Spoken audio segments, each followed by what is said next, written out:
Hey up, I thought that was never going to end. Hey up, it's Steve from the Old Yorkshire Geek, and welcome to episode 89 of Magnificent Mondays.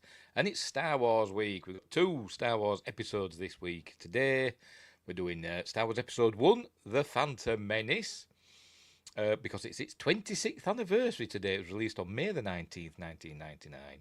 So that's why we're doing it today. And then on Wednesday, we're having a special episode where we'll be looking at The Empire Strikes Back, because it'll be The Empire Strikes Back's 45th anniversary on Wednesday. But anyway, Windgrace is in the house already saying, the stars are fighting again. Yes, they are. Yes, they are. In prequel fashion. But before we start, don't forget to like and subscribe. You notice I've got the border in a Star Warsy yellow colour. It's for the change. Don't forget to like and subscribe, share the videos, drop a comment, hit the notification bell if you're subscribed already. Right, we should be live on YouTube. Yes, we are. We should be live on Rumble, I hope. Is Rumble playing silly buggers? Yes, we're live on Rumble. And we're live on Twitch as well. Why do I keep doing Twitch? I don't know. I hope I'm loud enough. Been faffing with StreamYards again. Maybe I'm too loud. Maybe I'm not. I don't know. Who knows? Shall I check? I'm going to check. Soddy, I'm going to check. Because I don't trust StreamYards these days. So you'll hear my voice coming through. I might be echoing. Coming through the microphone. Where are we? Dee. A little bit quiet, isn't it?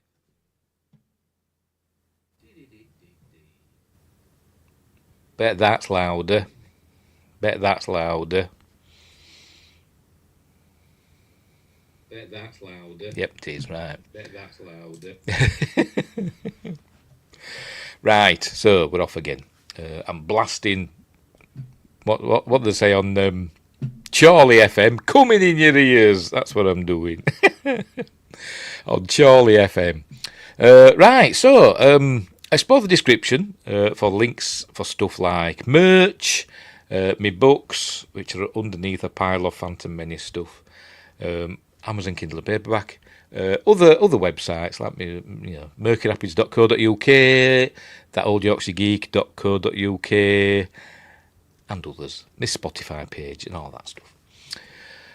Right, is that it? Oh, super chats and super thanks would be greatly appreciated. Become a member, and then you'll get early access videos and exclusive videos. I'm hoping to get my audio commentary, my unofficial audio commentary, up for Phantom Menace today, but it's playing silly beggars and just keeps crashing partway through the rendering. So it'll probably be tomorrow now.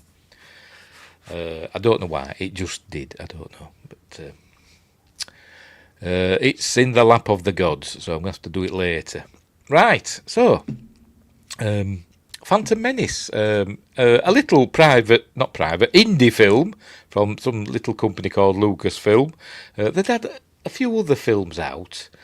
I don't know, some films about, I don't know, this lad called Luke Skywalker, and then they had these other films out about this adventuring archaeologist chap. So they were just like little independent films that didn't really make a mark on the box office. But then George Lucas, the man in charge, decided he wanted to go back and do prequels. Because obviously we all know that Star Wars became Star Wars Episode 4, A New Hope. So he decided he wanted to go and do Episodes 1 to 3 and direct them all, write and direct them all. Not the best idea, in my opinion. But anyway, so in 1999, May the 19th, 1999, we got Star Wars Episode 1, The Phantom Menace, starring Liam Neeson, Ewan McGregor, Natalie Portman, Jake Lloyd, Ian McDiarmid, or is it McDiarmid? I don't know how to pronounce it. Anthony Daniels, Kenny Baker's listed there as one of the stars. I know he was in the originals as well. I think that's just for, I don't know. I can't think of the bloody word now. What am I like? But whatever. Because he's his friend. I don't think they used Kenny Baker a lot by this time. But anyway, he's in there. Pernilla August, Frank Oz, and various others. Ray Park, Ahmed Best, etc. I'm probably missing somebody out. But anyway, it had a budget of $115 million. It grossed over $1 billion at the box office. It was a bit of a smash hit. I think George were hoping it'd topple Titanic as the top movie ever, but it didn't. That's just me. Did you do it entirely in your flawless Lucas voice? I can't do George Lucas. Can't do anybody, but especially can't do George Lucas.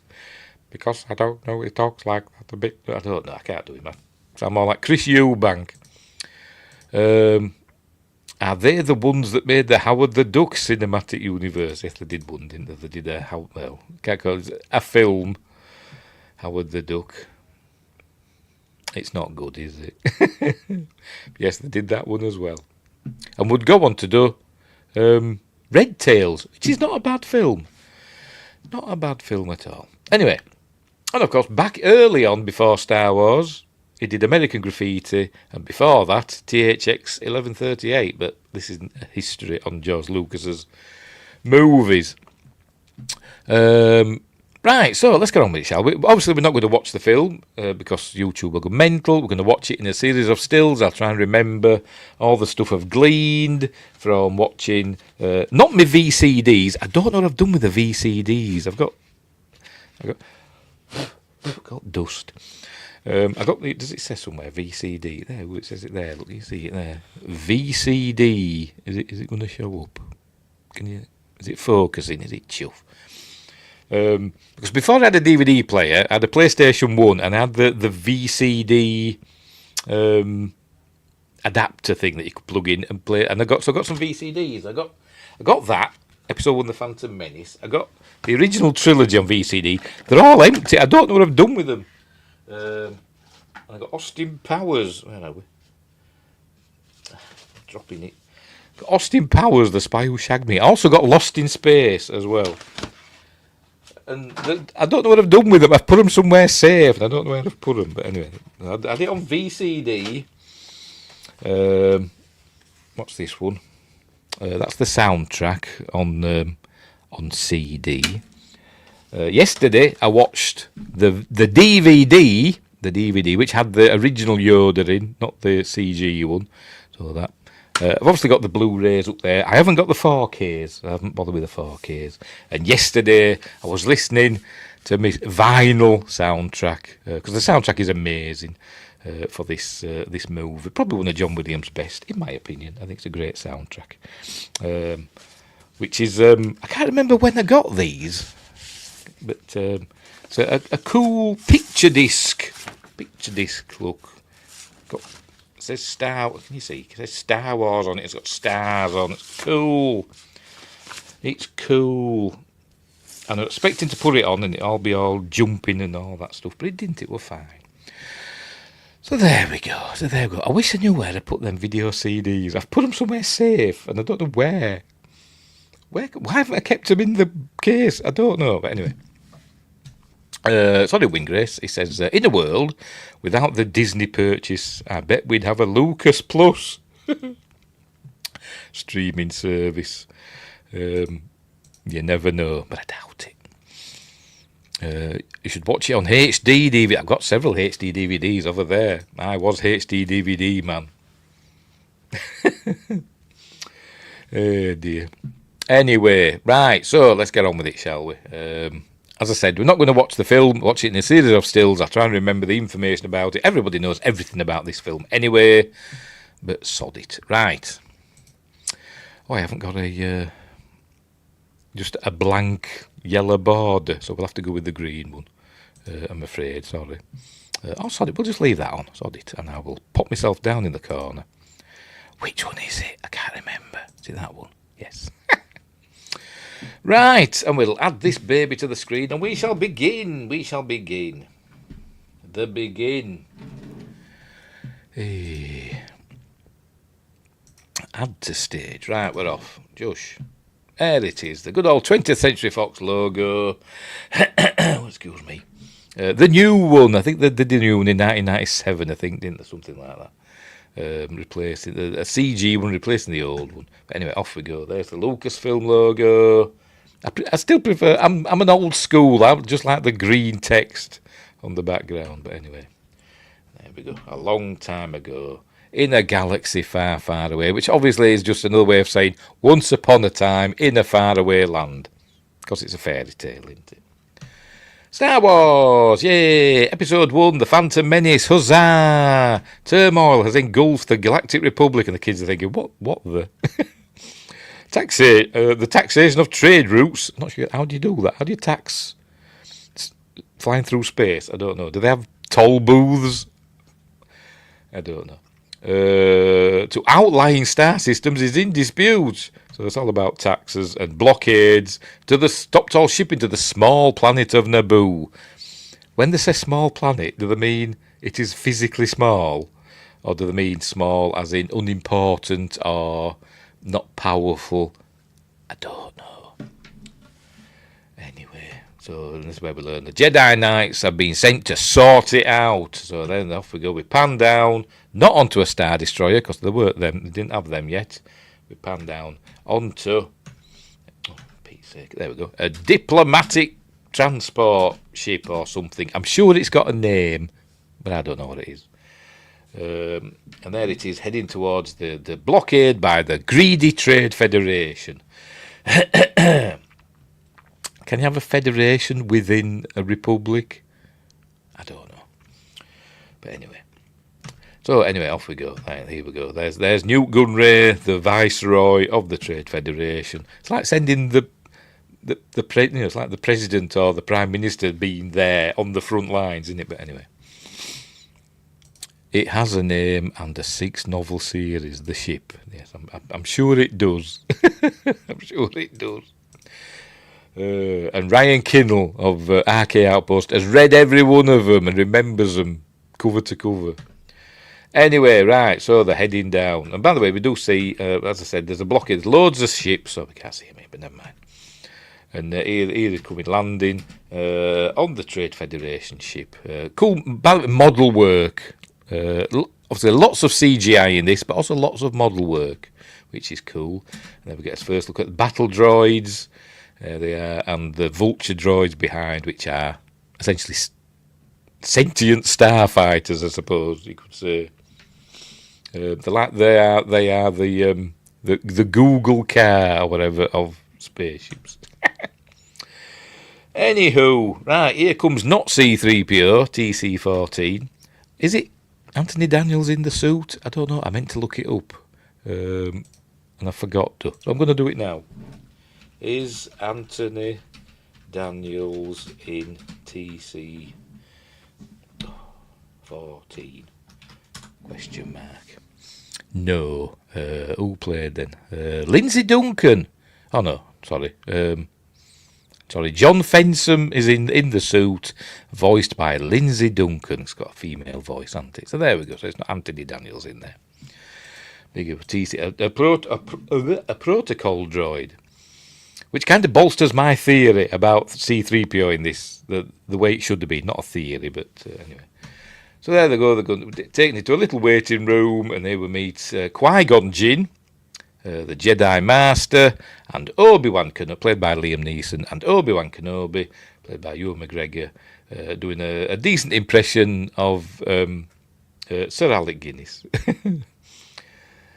Somewhere elusive. But anyway, so here he is. That's where we learn that the Trade Federation are cowards. George Lucas's great script writing. I prefer Qui-Gon whiskey. I don't think I've ever had gin. I don't think. Anyway, I'm not a spirits fan. I like a bit of Jack Daniels occasionally, maybe a bit of rum now and again, but I'm not a big whiskey drinker. I've got some. Used to like it with a bit of ginger ale or Canada Dry, that's it. But whatever. Right, so here we are on the bridge of the Trade Federation battle cruiser. Is that what they call them? I don't know what they call them. Anyway, and I think the only thing that's real, I think, is them standing there, and everything else is CG. I think it still looks cool, but anyway. Right, so the ambassador, Jedi Knights, I believe, says TC-14. So anyway, so they're going to kill him. Again, his great dialogue, "Are you brain dead?" But anyway, send the droid. So they're waiting. Here comes TC-14 with a drink. But it's all going to kick off in a minute because they're going to get on the blower to Darth Sidious. And they're like, "Oh, I wonder who Darth Sidious is." And we know exactly who he is, don't we? We can tell who he is because of his bloody chin. He has a very distinctive chin, just like the senator from Naboo. Sheev Palpatine. But we don't know, he's just Darth Sidious. Anyway. So how has he got in? I'm sure, as Windgrace said earlier, I'm sure there's millions of books about it, how he weaseled his way in to the Trade Federation, because what did he promise them? I don't know. Or has he just used Sith mind tricks on them? I don't know. What did he promise them? Could he promise them anything? I have no idea. Because it's like the Trade Federation. It's like going to France or somewhere and just taking over the government and having them bend to your will. But anyway, whatever. So it's talked him into blockading Naboo and sending in the troops, invading. And this is where they're going to blow up this ship. And it's a model, as you can see. All the vulture droids all fly away. And oh, Captain, look, she's the captain, look. Girl boss. This is 1999. Girl boss. But they blow it up. A model. Blow up a model. Not a CG. Which is cool. And now they're going to gas them. It says dioxis or something. Going to gas them. So they just hold the breath. Because, that's good enough. Obviously, it's not nerve gas. It's just seeping in through the skin and killing them. But they can hold the breath and they'll be fine. But anyway, so here come the battle droids. Destroy what's left of them. You go in, Corporal. This is where we hear the first dreaded line. Hang on, there we go. Roger.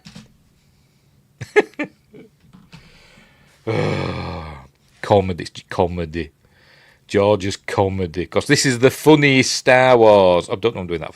It's the funniest Star Wars he's ever written, he says in the documentaries and stuff. I'm going to be nitpicky. I do like this film. You could say I love it, but I'm going to nitpick it to death and moan about it. But I do still love it. That's a face, isn't it? I really hate it that we never got a Roger reveal. Exactly. Roger. I mean, do they have... Is Clarence in it? Do they have clearance Clarence? Roger. What's our Victor? I'm surprised he didn't manage to work that in somehow. Anyway, so here we go. Pressing the wrong button. There we go. So the Jedi make short shrift of these battle droids. But anyway, what's going on down there? We lots of transmissions, sir. Don't know why. They've got weird accents. George Lucas has been accused of racial stereotyping. The Nemoidians, Trade Federation ones, like East Asians, Jar Jar, Jamaican or whatever, and Watto, Semitic, but they're aliens, whatever. Right, so seal off the bridge. Right, so anyway, they arrive at the bridge. Here we go, cutting their way through the battle droids. It's kind of an oxymoron, isn't it? They don't do much battling, do they? But anyway. All right, so Qui-Gon's deciding to use his lightsaber as a cutting tool. There we go. It does look cool, I must admit. It does look cool. But anyway, they're coming through. Hang on, have I missed a bit? There we go. I like this bit. Close the blast doors. I do like that he's through that door and they close these ones, and I like that. I just think it looks cool. Anyway. Right, so anyway, while Obi-Wan's dealing with that, Qui-Gon's delving his lightsaber deeper, and it's going through all the way through, burning through the door. This is a nod, an homage to Forbidden Planet. Remember when the Krell was trying to get into the lab through the impervious door? This is a nod to that. There we go. It's still coming through. And there he is. Why is his hands burning? Why are his hands not melting? Don't know, but they're not. But anyway. But then droidicas come. Why do they call them that? Don't know. They call them destroyers. Behind the scenes, they call them ball droids. Or is it ball droids or roller droids? It might be both. I don't know. But here they come. They are cool, I must admit. And they've got shields, personal shields. But why droidicas? Is it just to match the movements of the animatronic heads? I've no idea. But they've got shields, so they can't defend against them. So they do a force run. Are you ready? Boom! And run off really fast. And it's the only time in the film they do it. And it'd have been... it'd have been fun to see them do it again. Particularly near the end of the film. We'll get to that. Anyway, they've gone up the ventilation shaft. This kind of terrifying character. It's like someone from Dune, innit? This fella. And why would you volunteer to be like... Oh, maybe he didn't volunteer. I don't know. But anyway. So here they are. They've arrived. They notice, it's an invasion army. Lots of battle droids and landing craft, etc. And now they're going to talk to Queen Amidala. We hear the noise. Is it going to happen here? Yeah, shut up. Hang on. Go back again. There we go. The old... there we go. That's an homage to the old Flash Gordons and all that. Maybe Buck Rogers, I can't remember which. But I think it was the old Flash Gordons with Buster Crab from the 30s. And that's an homage to that. They did that in that. Because remember, George Lucas wanted to do Flash Gordon originally, and couldn't get the rights to it. From what? King Features, was it? I can't remember. But so he did his own thing. Wingray says, Jedi have one Force run for life. They used it here. Oh, I can only use it once. Or the die, like Luke Skywalker in The Last Jedi. So try using it again. Anyway, right, it's Queen Amidala herself. Queen Padme Amidala. Does nobody else know her first name? I don't know. But anyway, why is she a queen? Recently elected ruler of the Naboo. Can you elect a queen? I've never heard of it. Queens are usually hereditary, aren't they? But anyway, I think George were thinking, right, spoilers, she's going to be the mother of Princess Leia. I'm not exactly sure why Leia was a princess, but anyway.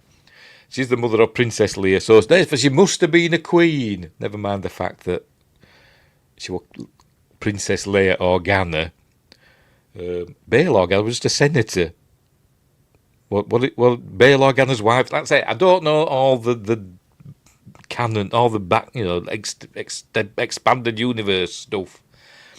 So what Bail Organa's wife a queen? I've no idea. But she was a princess because they had to rescue a princess because it's a fairy tale. Anyway, whatever. So she's telling you she tells to bugger off basically, and they say, oh well, that was not nice. But anyway, so they're gonna invade, and here's they're talking to Senator Palpatine, who's on Coruscant.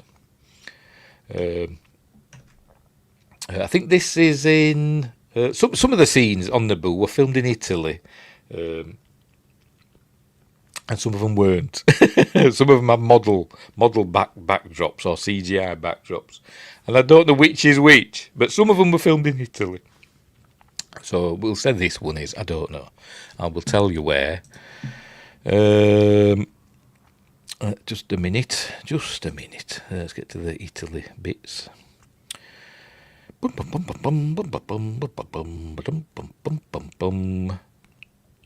on, where are you? Come on, Italy, where are you? Why does it not say? It don't say. Have I missed it? Filming locations on IMDb. You're letting me down here. I know some of it's filmed in Italy because it says in the behind the scenes. No, it doesn't say. Well, that filming locations on IMDb is rubbish. It says Tunisia, England, Switzerland, California. No Italy. It would definitely, some of it would definitely filmed there because Natalie Portman fell out of bed in Italy when they were filming, and that's why she limps later on in the film. I will point it out. Anyway, another Forbidden Planet reference here. This little communicator thing he gets out. Look, there we go. In Forbidden Planet, they were on a wire. That's another little nod to that. Anyway, so they're all wondering what their options are. There's Queen Amidala, recently elected ruler of the Naboo. I still don't understand that. Why let kids? I've read the book, the novelisation. I think it does explain it in that, but I can't remember what they said because it was a long time. It's 26 years ago. But anywho, she's always heavily made up because essentially she's in disguise a lot of the time. But anywho, there's Theo Bibble, who's some sort of, I don't know what he is. He's some sort of advisor or some sort of minister. I don't know, but anyway. So, they're saying, let them invade, basically. So here they come, here the invasion begins. Din, din, din, din, din, and all that stuff. Here it's landing. I think that's a model as well. That's not CG. But these are. The background for this thing were actually photos taken while they were location scouting for the original Star Wars, apparently. I don't know where it is. It says in whatchamacallit, on IMDb, it says here somewhere. I've just seen it. Where have I seen it? Naboo, Whippendale Wood, Watford, Hertfordshire, Naboo Forest. But that might be the bits that we see actually in the forest. I don't know about these backgrounds. Maybe it's Guatemala. I don't know. But anyway, here's the letting out the Trade Federation clobber. Right, so telling him to look, watch out for the Jedi because there's loads of animals. It's teeming with life. Is this wood, including a Gungan called Jar Jar Binks, who may or may not be a Sith Lord.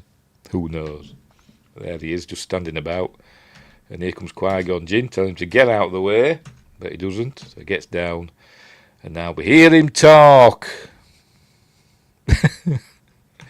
Oh dear. No, Misa, stay. Oh God. Less said about him, but the better. I do have my own edited version that I generally watch. Me Phantom Menace de-Gunganized, where I've taken out pretty much all the Gungans, lots of the Roger Rogers, basically the annoying bits, the dummy head in. And I think it's about an hour and a half long than the film. But it's a more fun watch. A bit more streamlined, but anyway.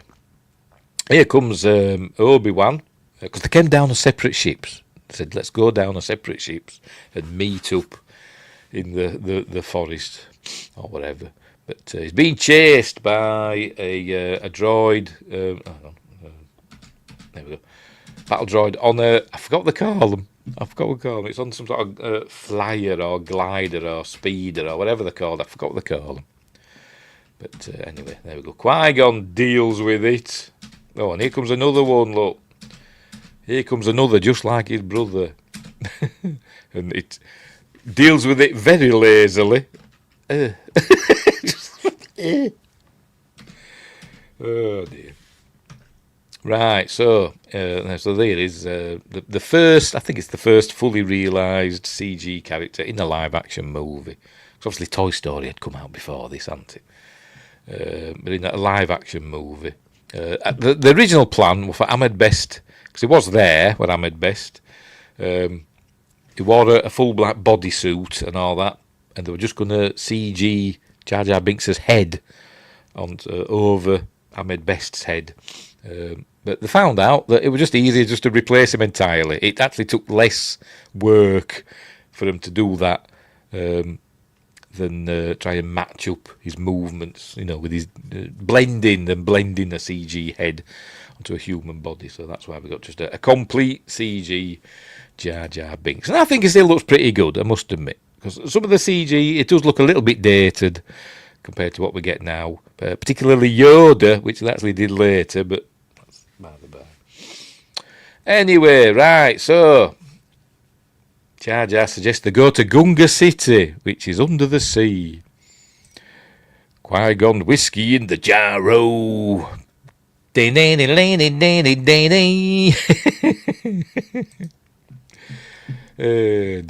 Obviously, you're referring to the Metallica version and not the Thin Lizzy.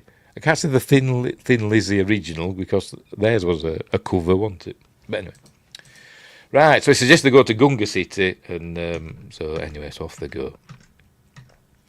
And they've got to go and swim. I don't know why. He's got to add all these little bits, which is kind of annoying.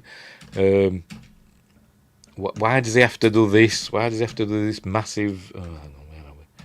This massive leap. There we go. Why does he have to do? Why just go in the water? Why does he have to do it like that? He's drawing attention to himself, isn't he? But anyway, luckily Jedi in their standard equipment have some sort of breathing apparatus, just in case they find themselves in water, and in they go. Don't know how well they'll be swimming with them thick, heavy cloaks. But anyway, here they go into a digital domain, not the company. There it is, Gunga City. And I'm not sure, what the basis of Gungan technology is.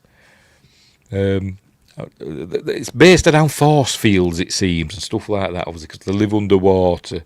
But they're not water breathers. But anyway, whatever. Down there we see that must be some sort of power thing, I don't know. But anyway, they live in a city that's under the water. And it looks cool. It does look cool. But apparently it's got force fields you can just walk through. Water isn't flooding in. But anyway. There's Captain Tapas. Not a Spanish snack.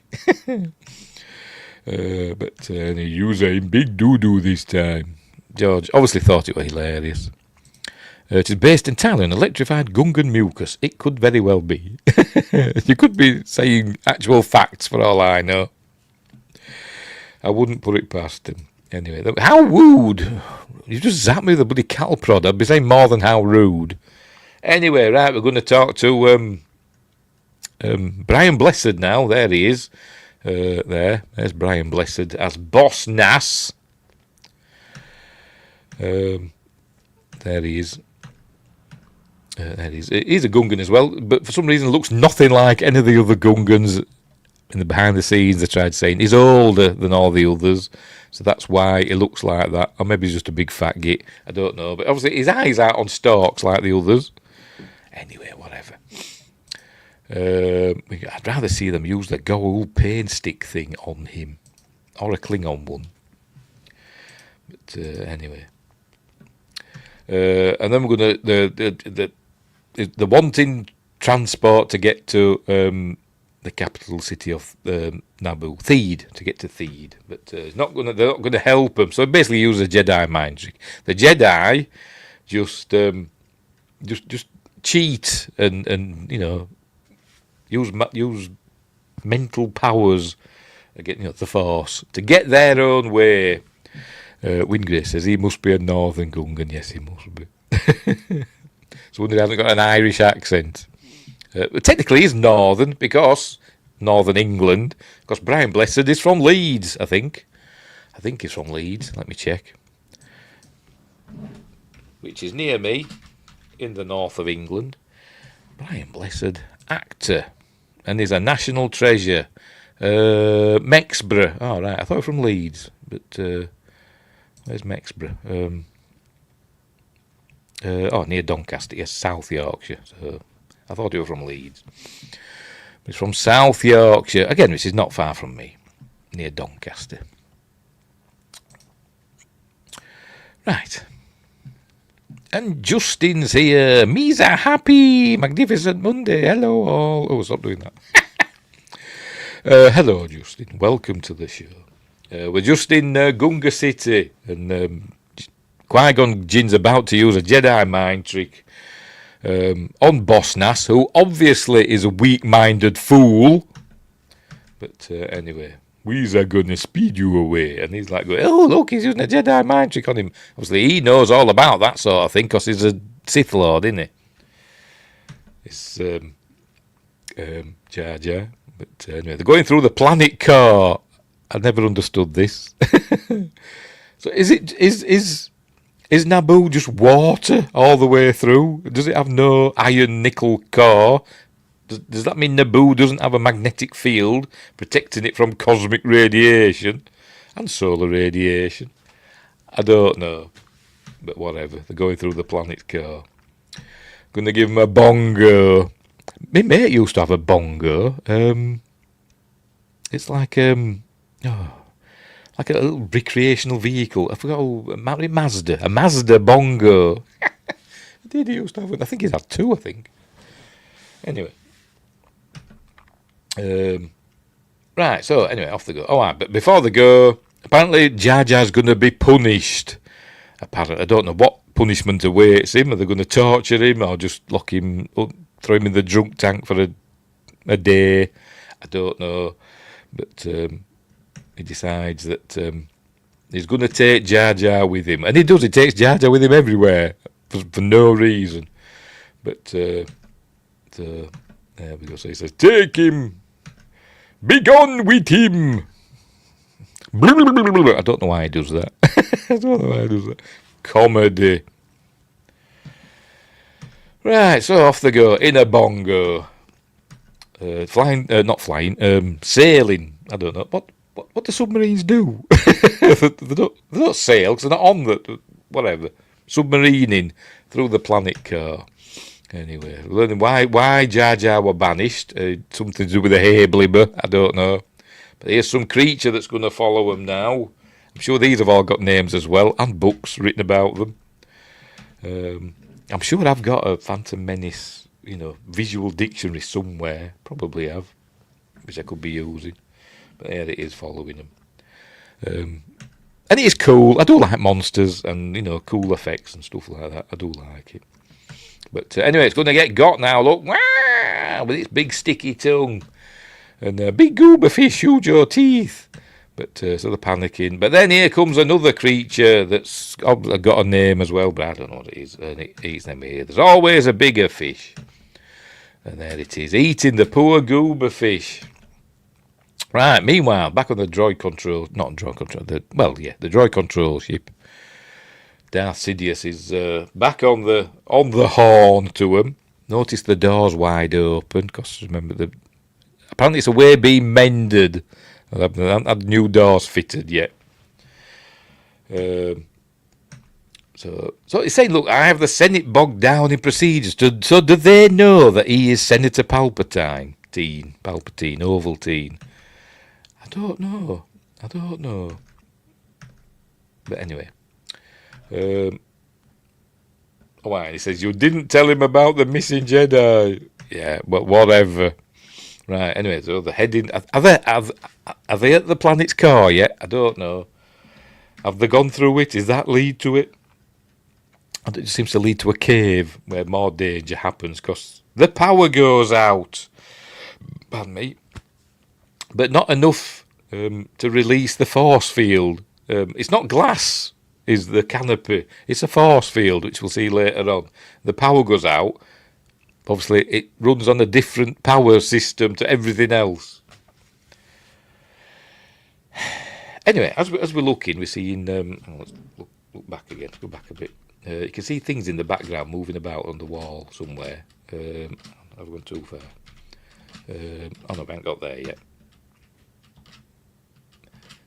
In a minute. You can see things... There we go. You see things moving up and down the wall. These are the baby creatures of the thing that we're going to see in a minute. Of that's there. They're going to wake up. This is their mother. And this is actually Jar Jar's best line in the film. I think it is anyway.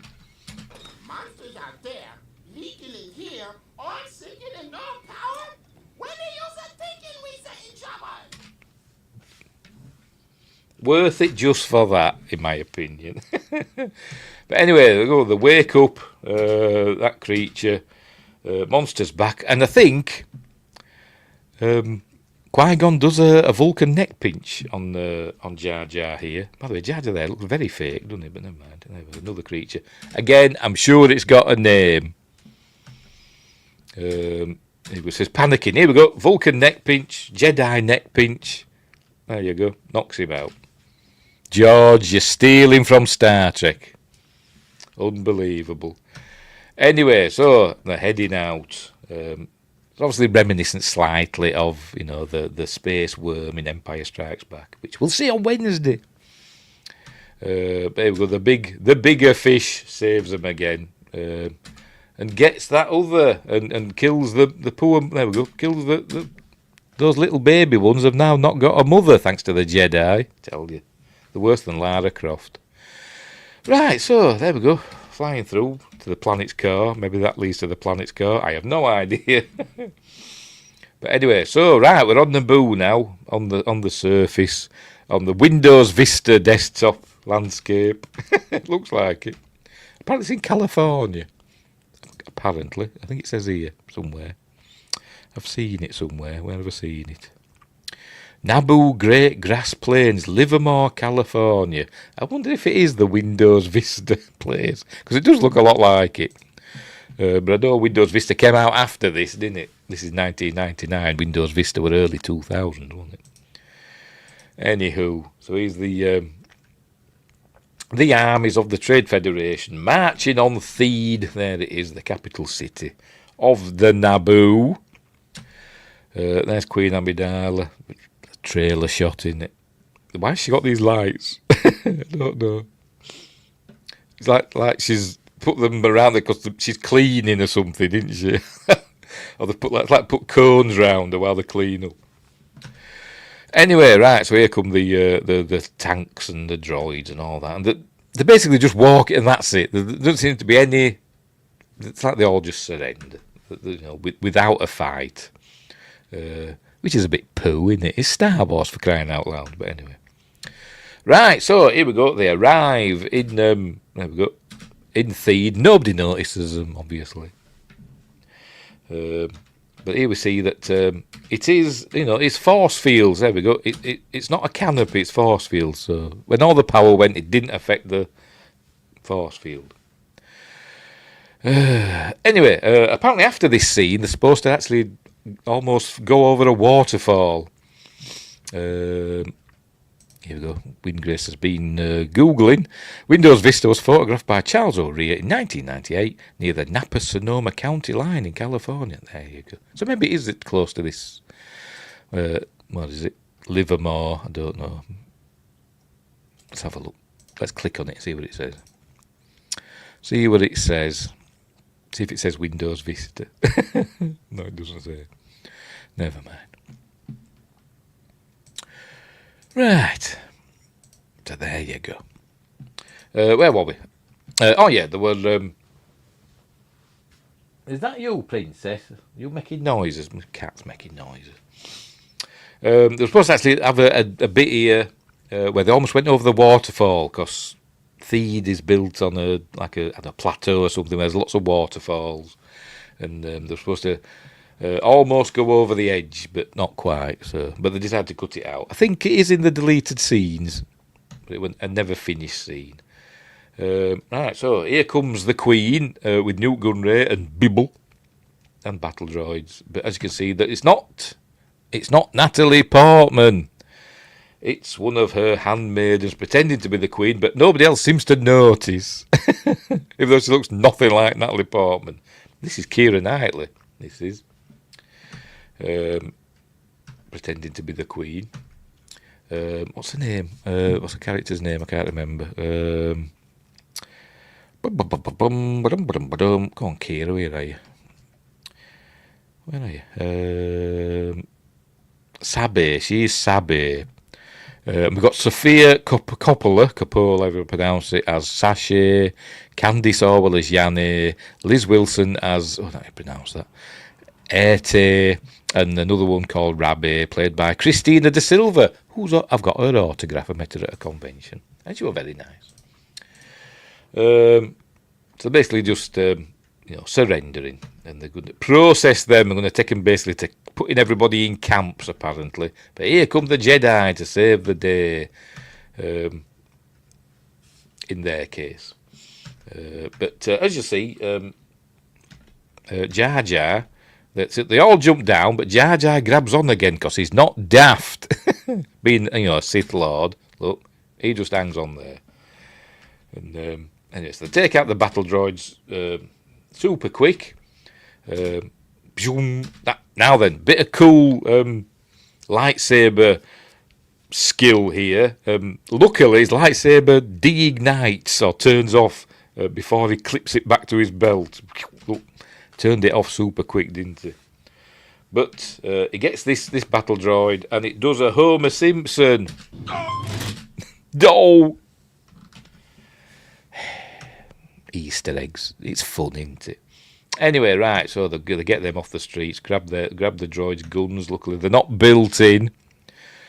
And there's Captain Panaka, played by Hugh Quashie, famous in the UK for, I can't remember. It was either Holby City or Casualty, one of those.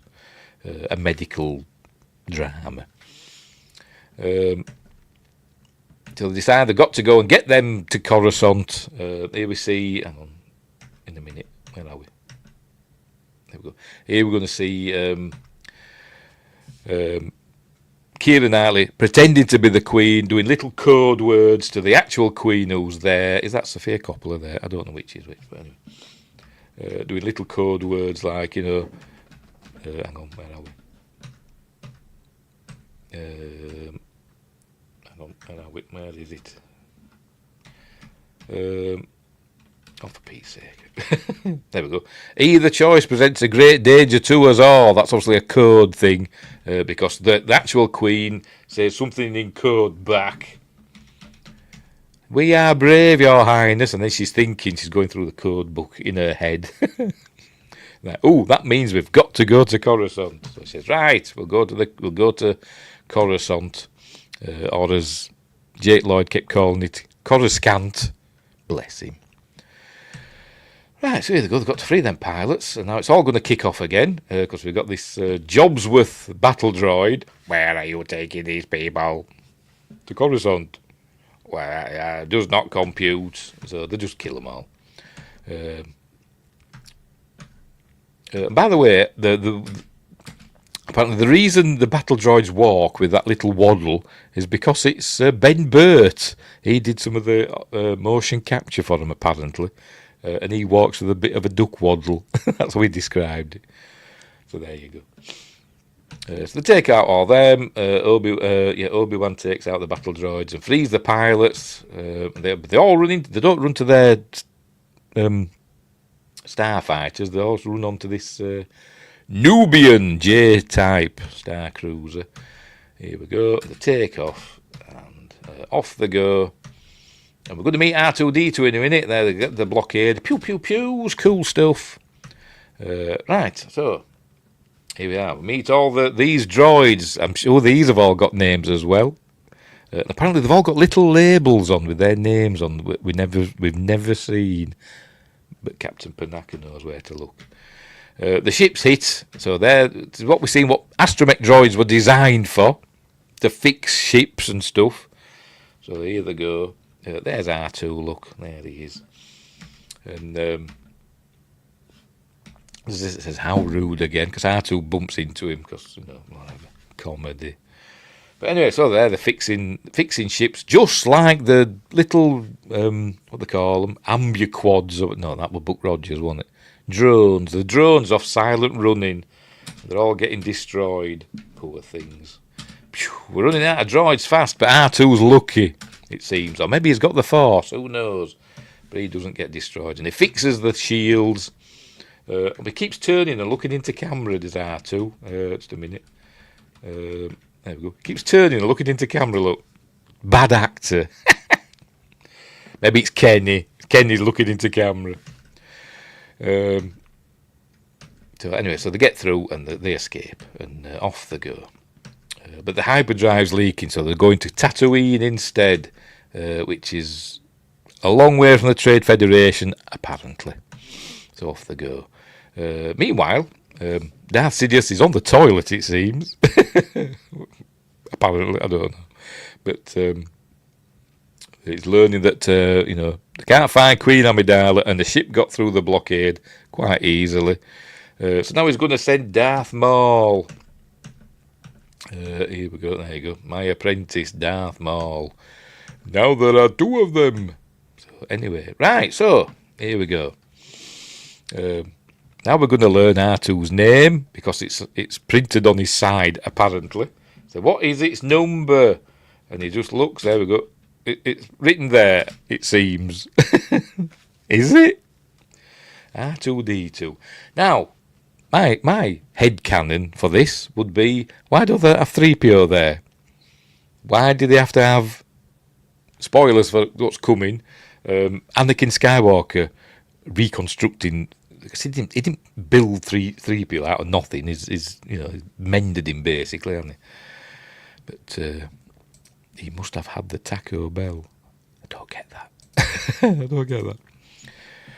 That might be an American thing. I know what a Taco Bell is, but I don't know the reference. Where was I? Oh, 3PO should have been there as Queen Amidala's protocol droid, advising her and all that, and translating for her and telling her all about protocol, because diplomatic people need to learn all about and know all the protocol for wherever they're going. So that's what he could have been there for, hence why he's gold and why he's so uppity and thinks he's like a butler or whatever with a posh English accent because he's from high society. But no, George didn't think of that, did he? And obviously, because it's probably a first draft script, he just thought, oh, I'll have Anakin build him. He didn't need Anakin to have built 3PO. It just made for problems down the line. Because he wanted to show how clever Anakin was, but we know that anyway because he builds pod racers. But anyway. But never mind, that's just me. Right, so now she's, this is still Keira Knightley, by the way, Sabe, pretending to be Queen Amidala, and she just, power's gone to her head, and she's going to send Padme off to clean up R2. Padme, clean it up. Anyway, right, so they're saying, we're off to Tatooine. You're Gungan. Yeah, I am. What about it? Anyway, so they're off to Tatooine. There we go. They land on it. There's a settlement. There's lots of settlements on Tatooine, but never mind. And let's land in the outskirts. Bit vague, isn't it? Let's land in the suburbs. Why do you say let's land in that area just outside the city? Don't say outskirts, because they use that phrase a couple of times, don't they? Anyway, there it is, landing. In the outskirts. Just a land outside the city. Anyway, there's the hyperdrive. It looks a bit broken there, doesn't it? A bit burnt. But anyway. Right, so he's going to check out Mos Espa. Which I think, is Mos Espa supposed to be the biggest city on Tatooine? I don't know. It's one of them, isn't it? It's bigger than Mos Eisley, isn't it? But anyway, they're heading there. Why is he taking Jar Jar with him? No idea, but he is. He's taking R2 as well. Why? Don't know. He just is. But anyway, here comes a limping. There we go. See, she's limping a bit. Is Natalie Portman. That's Padme. She wants to go with them. The Queen is curious. Obviously, they don't know that she's the Queen. Does Captain Panaka know that she's the Queen? I don't know. Does he let on? Don't know. Obviously, I think he suspects instantly. But anyway, says it's not a good idea for you to come with us. Tough, I'm coming, because she's a girl boss. Right, so we're heading into Mos Espa with lots of aliens and Bantha Poodoo. There we go. For Jar Jar to step in. Hang on, I've missed it, haven't I? There we go. Where is it? There it is, but missed it again. There we go. Stepped in Poodoo, looks. It's comedy. Oh, icky goo. Oh, and another protocol droid there. Look, just, you know what? I never noticed that before. There it is. How have I not noticed that? Why are protocol droids so common in Star Wars? They're everywhere, aren't they? Anyway. Right, so they're going to find a scrap deal. We're going to meet Watto in a minute. It's very reminiscent, by the way, of the Star Wars Special Edition, innit? Of Mos Eisley with all the dewbacks and stuff. We see a Ronta later in the background. Right, anyway, so they're at Watto's junk shop. There he is. Watto is a Toydarian and impervious to Jedi mind tricks, apparently. But here he is flapping about. Apparently, it's not just his wings keeping him afloat. According to George Lucas, it's because he's got a big old belly like that. It's full of helium or something that's helping him float, apparently. And here comes young Anakin Skywalker. Jake Lloyd enters the scene. And anyway, so he's going to look after Jar Jar and Padme. That's what he's going to do. Meanwhile, a bit more comedy. Blows a raspberry at him because, you know. George. Right, so, are you an angel? I can't watch these without thinking of Robot Chicken. He's like picking his nose and all sorts of stuff. Anyway. So he's in love with her already. And he's only 9 years old. Why did they make him so young? I know George wanted him to be young enough to be innocent. George would be amazing to watch on Saturday Night Live. Because he's a comedy genius, isn't he? He's a comedy genius, is the man. Anyway. Yeah, it should have made him a bit old. I know George wanted him to be young enough to be like innocent, but I think it should have been about the same age as Padme. She's supposed to be about 14 or 15, isn't she? And he should have been about the same age, I think. He's a little bit too young for me. But anyway, that in the background, it's some sort of astromech unit. There's a video on YouTube. I can't remember by whom. I watched it recently. It goes through all the different astromech droids, and that is one of them, but I can't remember what it is. Because they're all shapes and sizes, not all just like R2 and R5s and all them. They're all different shapes and sizes, apparently. And we saw one in Mandalorian, didn't we? An R2 unit with arms and legs. But anyway. Right, so that's where we're learning that they used to belong. Is a slave. I'm a person and I'm called Anakin, he says in a Yorkshire accent. And the slaves, and they used to belong to Gardula the Hutt, but now they belong to Watto. But anyway, I'm a person and my name's Anakin. There we see some gold protocol droid things which never get used because, anyway, whatever. Well, anyway, and some power droids there. But Jar Jar accidentally turns on a pit droid. And anyway. So, meanwhile, out in the back of the junkyard, there's a pod from 2001. Open the pod bay doors, please, Hal. There's one there, look. Which is cool. Nice Easter egg. I'm sure there's loads of other stuff as well. So I've got a tickly nose, which means I'm going to have an argument. Or it could be the cat fur. She's shedding, is my cat. There's bloody little bits of cat fur floating about everywhere. Tickles my nose. Don't it, princess? And you won't let me brush you. She's looking at me like a mental. Anyway, where were we? Oh, right, so he's saying he's got all the parts that they need, but it'll cost them a lot of money. He says we've got, I don't know, 10,000 or 30,000? I forgot. Republic dataries. I always thought they said Dactaris. That TV series with Clarence the Cross-Eyed Lion. But anyway, Wingrace says thing at the end looks like a giant scrapped exocomp. Oh, hang on. Let's have a look. Let's go back again. Hang on, I'm not on it now. Blooming thing. Let's go back again.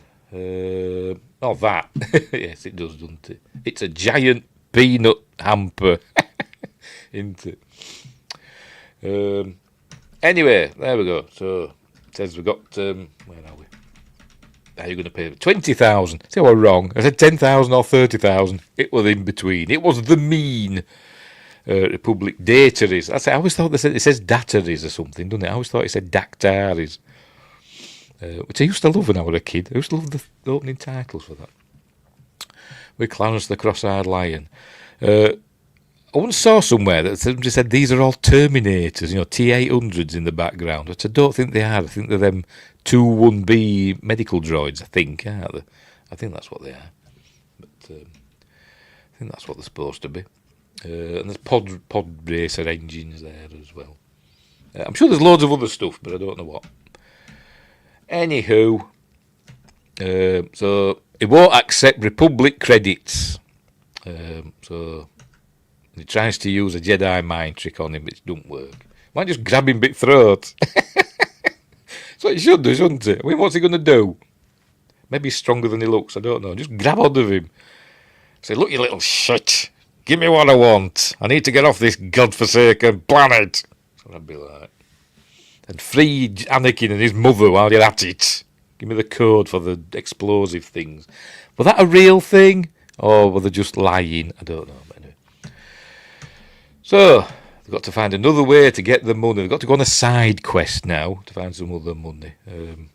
Some other way of paying for the parts that they need. Because apparently nobody else has got the parts that they need. They just tell him that.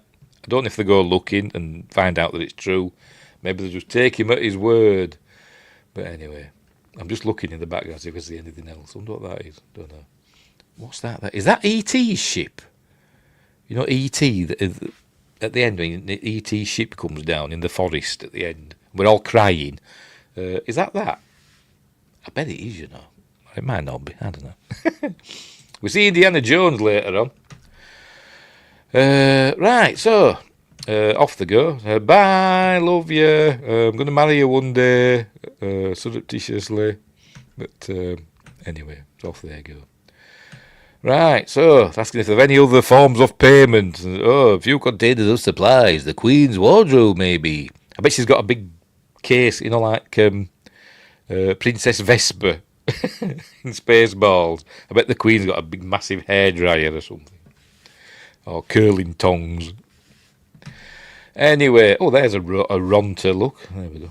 I knew we saw one. So, got to find a way to sort something out, but not before Jar Jar steals some raw meat. They're always eating raw animals in this.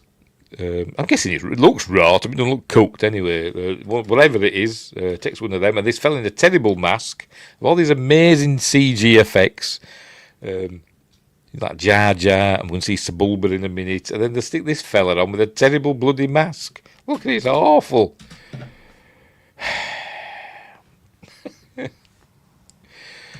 Never mind. But anyway, here comes Sebulba. Oh, that happens. That eats Sebulba. Goes in Sebulba's soup or whatever, I don't know what it is, so he gets cross. I love Sebulba. Sebulba's one of my favourite characters in this because I think he looks amazing. I think he's really good. Here he is. Is this yours? Who voices Sebulba? Well, mate, I'll tell you in a minute if I can find him. Lewis MacLeod. Who the hell is Lewis MacLeod? And what else has he done? Lewis MacLeod.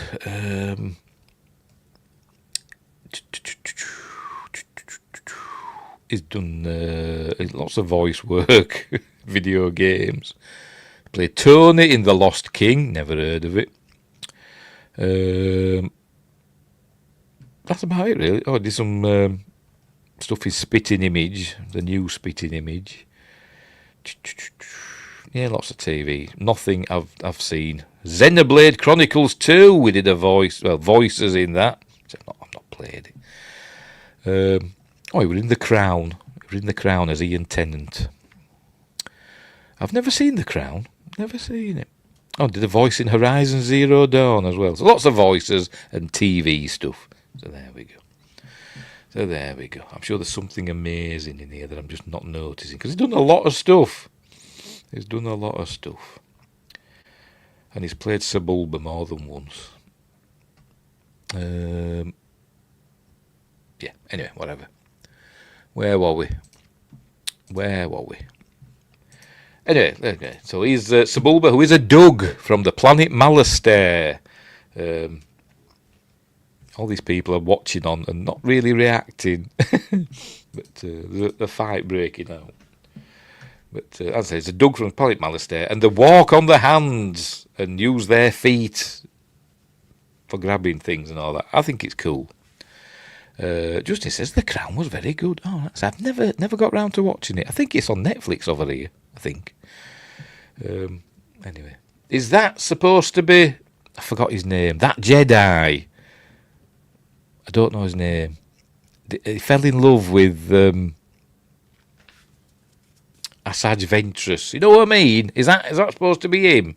Because he had a thing like that on his nose, didn't he? Like an Adam and the Ants thing. Can't remember his name though. I'm blanking. He was in that Tales of the Underworld at the beginning when they buried Asajj Ventress, you know. Or maybe he's him, I don't know. Anyway, whatever.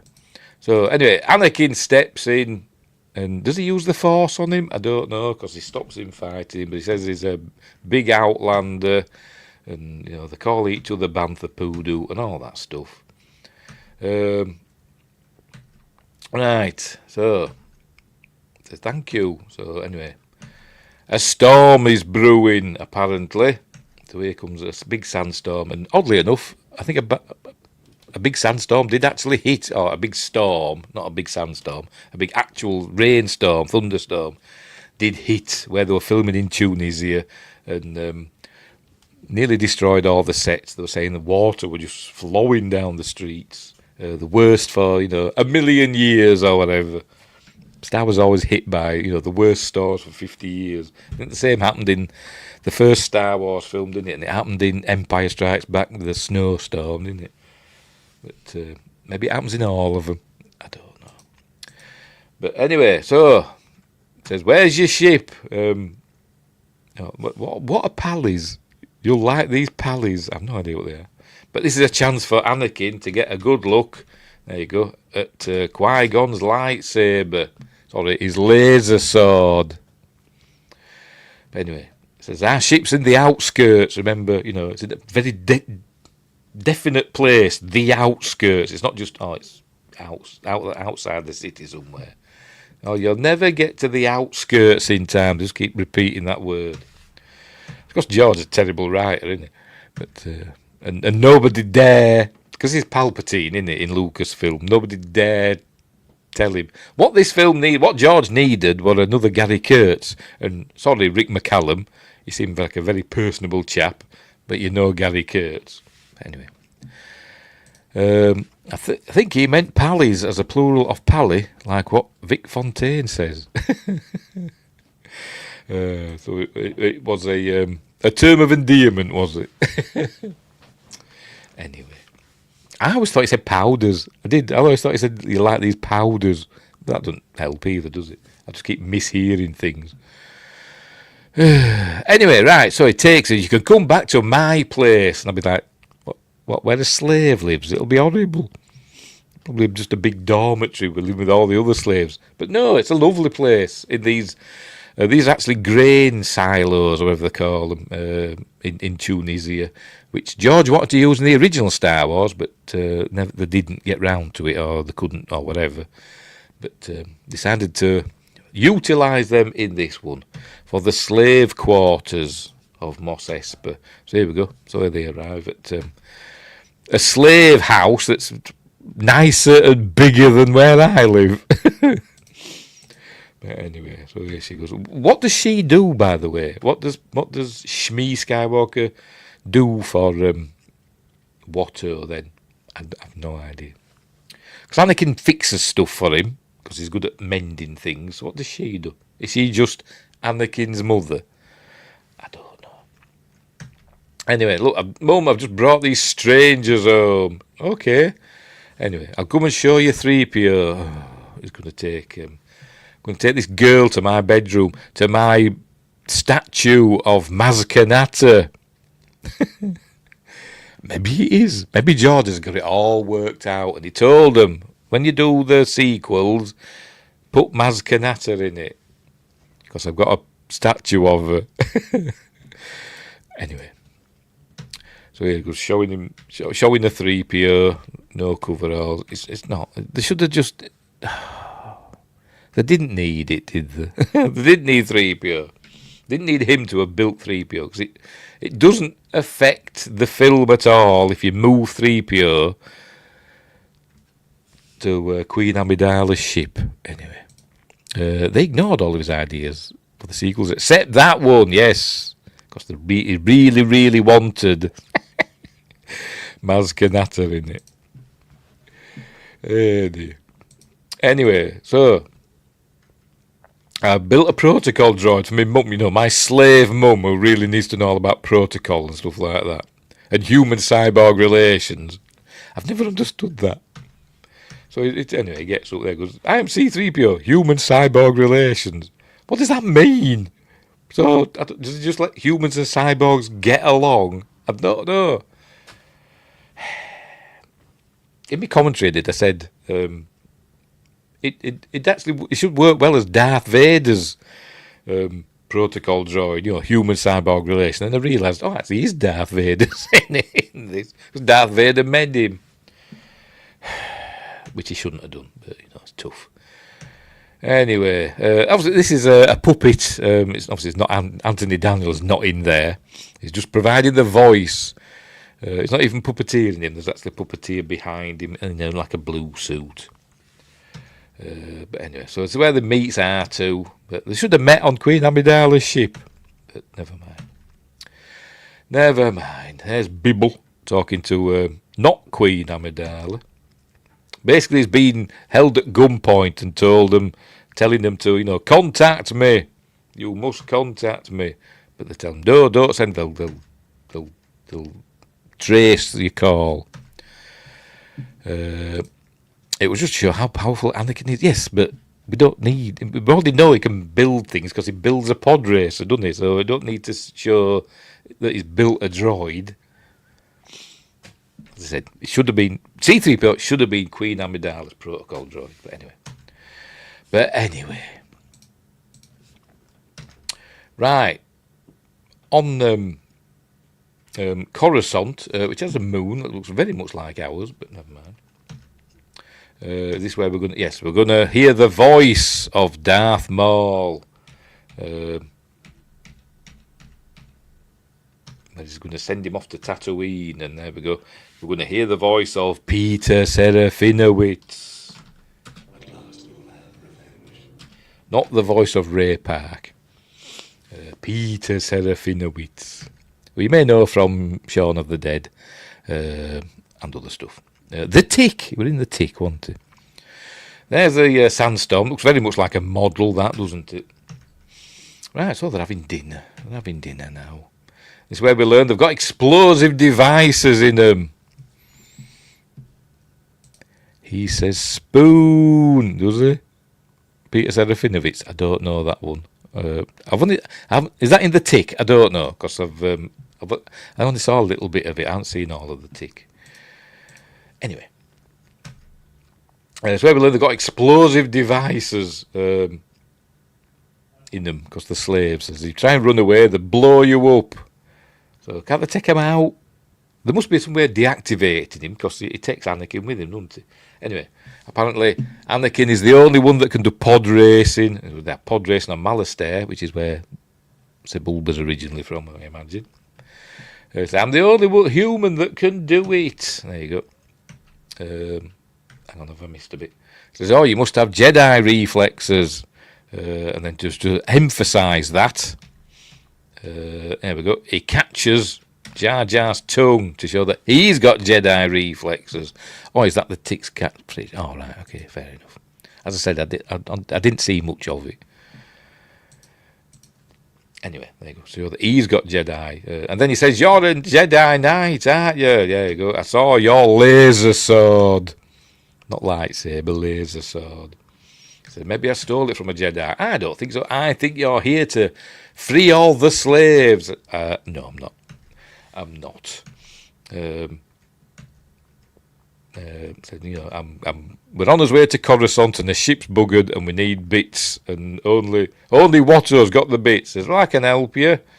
And now we get some amazing acting from Pernilla August. Maybe she's a really good actress. I don't know. Maybe just George Lucas is a crap director, but her delivery is awful. In a minute. So where he says, you could enter my pod race. I've built a pod racer, the best ever. So we learn that they're all. The only way to get through the trade is through gambling and pod racing and all that stuff. And he's built the fastest ever. How does he know it's the fastest ever? I don't know, but anyway. And he's amazing acting. Yeah, you ready? Often I die every time water makes you do it. Does he just like do one take? He must do that one take. If that's the best take, I don't know. But anyway. So they agree that they're gonna do that.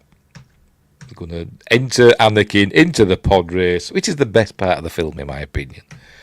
And do that. And there's another Ronter in the background, but Padme's not impressed. And says the Queen would not approve. I said, no, tough, basically. So saying, right, we're going to do this, and I will front my ship as the fee, and all that. And I've also got a pod racer that Anakin definitely didn't build. But anyway, so they come to an agreement and all that stuff, and off they go. There's some dewbacks eating sandwiches. In the audio commentary they said that, because it's a desert sandwiches.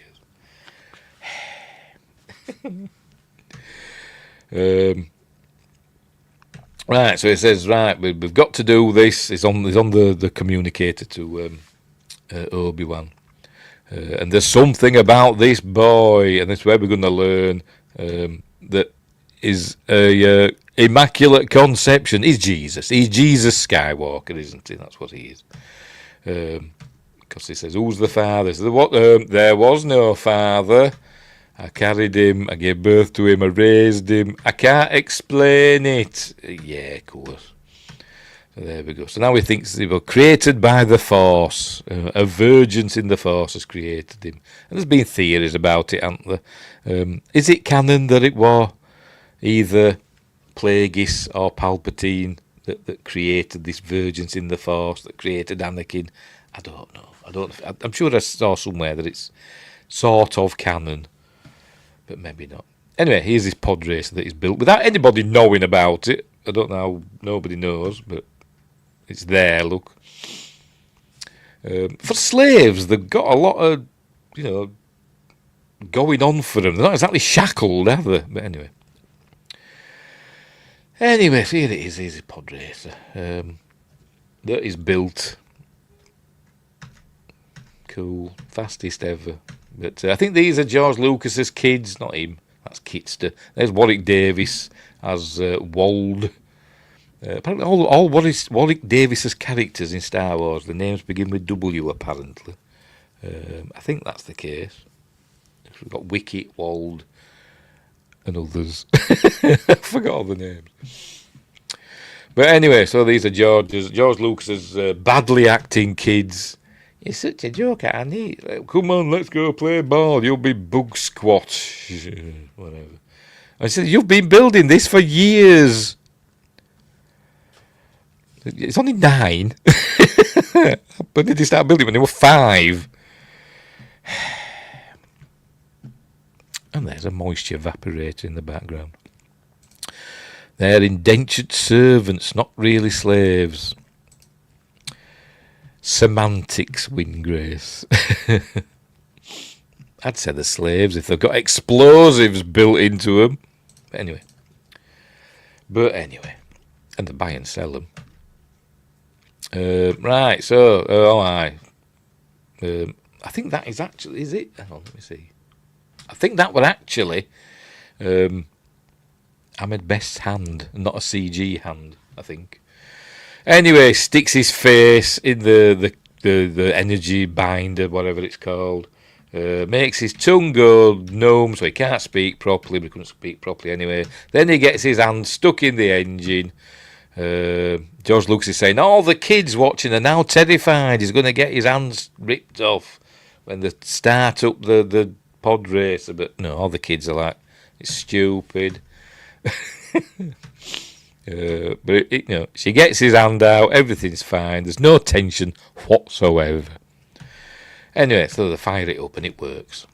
there. They're all cool. It's working, and she's watching on, thinking he's going to bugger off to somewhere soon. Anyway, right. So that night, this was actually filmed over a year after principal photography. 'Cause the original version of this scene was filmed in a garage, but the one to George says he decided he wanted this scene for him to be outside looking up at the stars, because they do mention the stars in this. So he wants to go to visit all of them.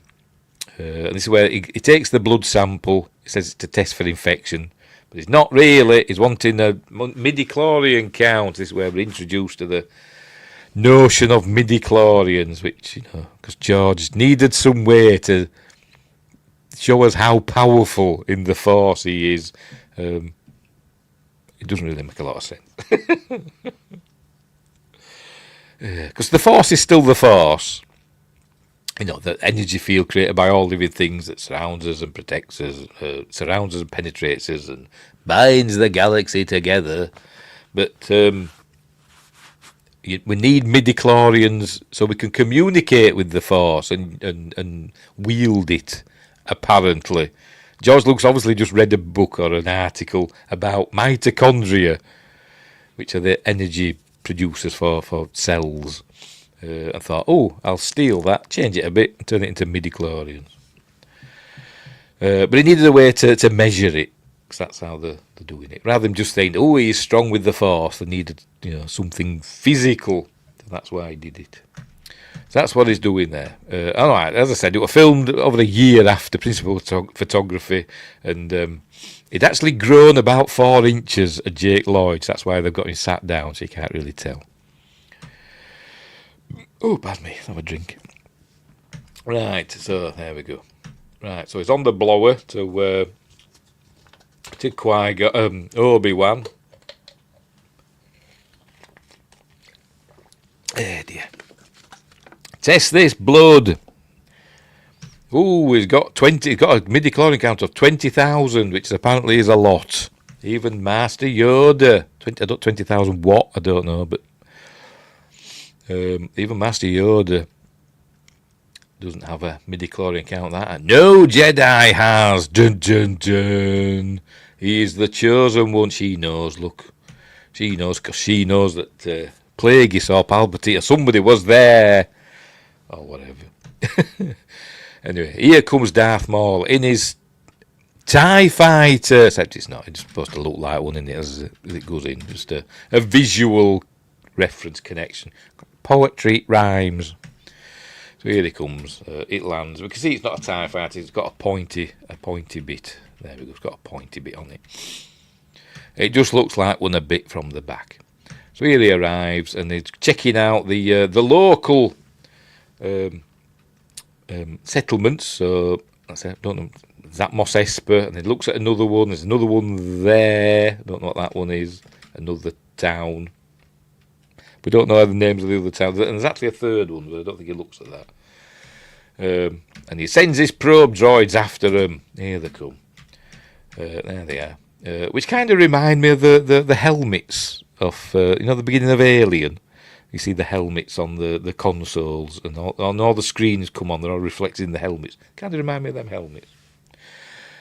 Maybe that's just me. Right, so they're going off looking for the Jedi. And Queen Amidala, obviously. Right, so we're at the garages for the pod races. Is it Mos Def? Yeah. Oh dear. I don't know. There's probably a map of Tatooine. I'm going to look it up. There are maps of Tatooine, aren't there? Tatooine map. See if it shows any settlements near Mos Espa.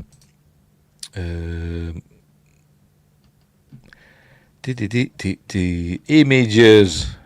Try that one. I know, that's a bit large. Size large. Is that going to show us out?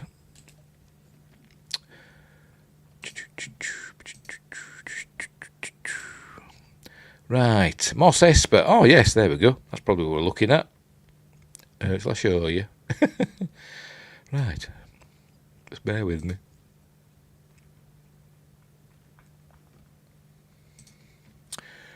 Right, I'll just drag this over. Here we go. There we go. There's Moss Esper. Can you see? Make sure you can see. Yes, there's Moss Esper, and the other two, Moss Enther and Moss Tyke. I don't know. So they must be the 3 settlements that he were looking at. So there we go. So that's that sorted, isn't it? There's the Junland Wastes. What else we got? How do we do that? Jabba's Palace there. Bestine, Carnthoot, Moss Isley. But we know Dot. Where's the Dot where Moss Isley is? Must be over there, in that general direction. An Anchorhead over here as well. But where's Toshi Station? Is that here? Don't know. Where's the Sarlacc Pit? Is that near Jabba's Palace? I imagine it is. Don't show it on here. Never mind. But anyway, so there we go. So they're the other towns. Right. Here we are in the garages of the pits, I suppose you could call it, of the Moss Esper Arena, where all the pod races are being seen to. And it's a hive of activity. And he's going to now use the Force again to cheat. By the way, there's Sebulba being looked after by a couple of Twi'leks. There we go. I can never remember what the bloody call them. A couple of blue Twi'leks. Right, so there we go. He's going to take a bet now that Anakin won't win, because he's betting heavily on Sebulba. Says, if I win, there we go. Where's my new racing pod? The boy and his mother. Says, no, pod is worth 2 slaves. So he says, the boy then. So this decides to get a die out, not a dice, a die. The die is cast. Red, blue, the boy. Red, his mother. Because he got to talk like that, hasn't he? But it's where he uses the Force to cheat. Rather than just living to chance, he cheats. Just remember the name of your favourite book series, Twilight. Never read them, obviously. But I've seen the films. The films, whatever. I don't hate them. I can't say I like them either, to be honest. I've seen them once. My son likes them. Anyway. So, there we go. So he wins. He uses the Force to alter the roll of the die. There you go. Use the Force. Makes it land on blue, even though, it probably 50-50 chance, really, isn't there? But so there we go. So if he wins, he gets the boy. Anyway. She's a queen on a planet, and they've only got 20,000 Republic Dataries. Datar is how you pronounce it. Why just buy them? Anyway. Right, they were arriving on Eopis. Getting ready for the race. This is where we learn he's never finished a race. Never mind, never won a race before. More great acting. Never mind. There we go. There's one of Darth Maul's probe droids, I suppose you could call them. Hang on, let's go back again. I've missed a bit. Just a minute. Right. We see these two walking down here. Look. But there's just one of them there. But we see him again in a minute, but there's only one of them again. There he is. Just one of them this time. But it looks like the Punisher, doesn't it? But you can see he's talking to somebody. Apparently there were 2 of them there originally, but they took one out for some reason. I don't know why. But meanwhile, the Mandalorian's arriving. Anyway, so here we are at Moss Esper Arena, or whatever they call it. Racing circuit, this is actually a model, a miniature, which is cool.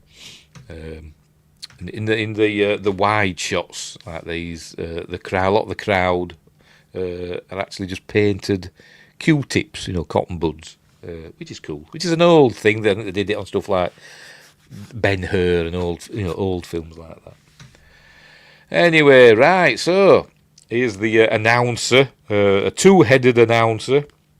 I'm sure he's got a race, and I don't even know his name. I can look it up. Because one of them is Greg Proops. Pardon me. And does it say what race he is? All right, Ford and Bede are the two heads, but I don't know what they are, so I'm going to have to look that up now. Ford and Bede. Right, not in images. Ford and Bede was a TOYG celebrity pod racing announcer. Is he dead? So there we go. He's a TOYG. Not a TOYG, a TOYG. Alright, princess. I think she wants to go out. Anyway, so here we go. So one of them speaks in Huttese, the other speaks in, English in an annoying Greg Proops radio commentator voice. That's absolutely right. And a big turnout. Yeah, and a big turnout. That's right, Phil. Oh, God. Right, so here we are. We're going to get introduced to the pod racers. There we go. Two-time winner Bowles Ruhr. Who else we got? Sebulba. Yeah, everybody loves Sebulba. Because he nearly always wins. Because he cheats. Because he's Dick Dastardly. It's Wacky Racers, isn't it? It's Wacky Racers. And he's Dick Dastardly. More Honig. So he's a Gran. Grans invaded Malastair and took it over. So there we go. Apparently, I remember. I only know that because I looked it up a long time ago.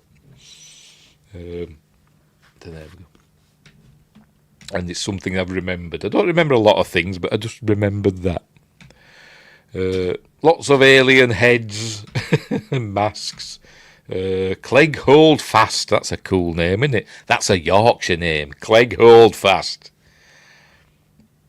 And it's Voltec KT9 Wasp. Who else have we got? And then Dud Bolt in the Vulturine 327. That's it. It's Wacky Racers, isn't it? Where's Penelope Pitstop? Oh dear. Have we got any more? Oh, that elephant. I hate that elephant. I hate it. Because it were in...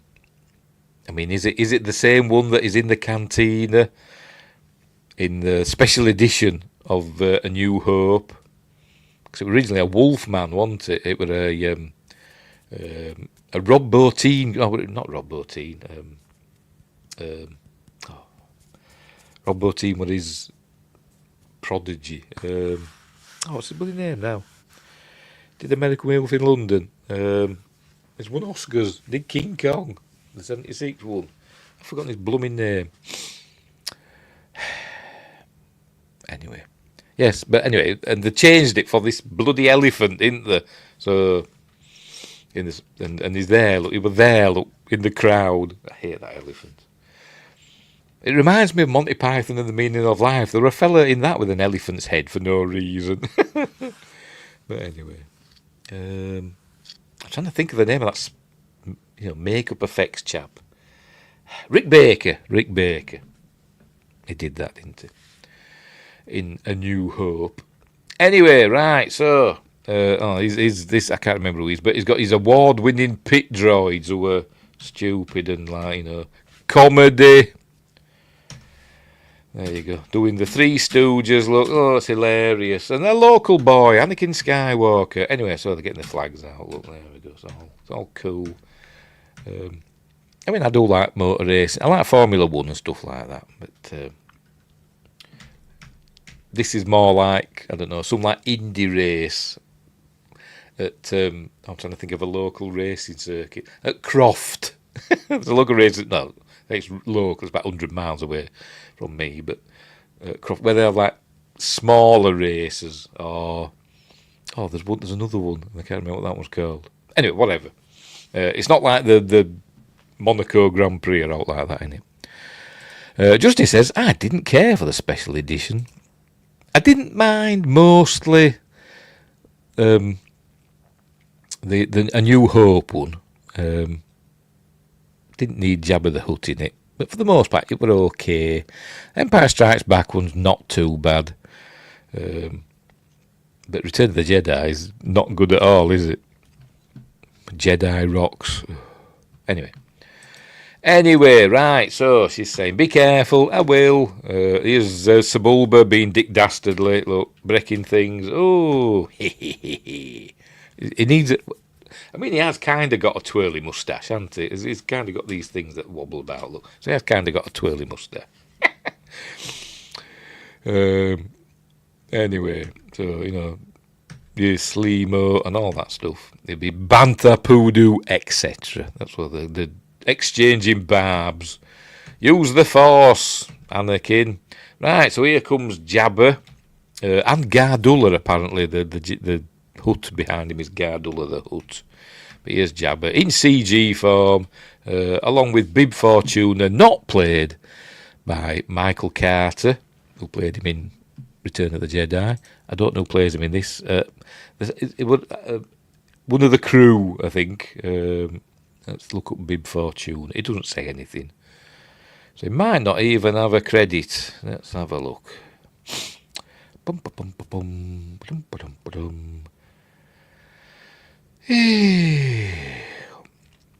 Bib Fortune. I'm going to have to do a search, aren't I? Oh, there he is. Matthew Wood is Bib Fortuna, also the voice of Odie Mandrell. We don't hear many of them speak, do you? Apart from what or that's what you hear them, don't you? Yeah, they were a little McClunky. That didn't come till after Disney bought it, didn't it? Or round about the time that they added. I think when it appeared on Disney Plus, didn't it? When the Star Wars films appeared on Disney Plus, that's when McClunky arrived, didn't it? Anyway, and years later they got rid of Yub Nub and put Hayden in. I know, makes no sense whatsoever.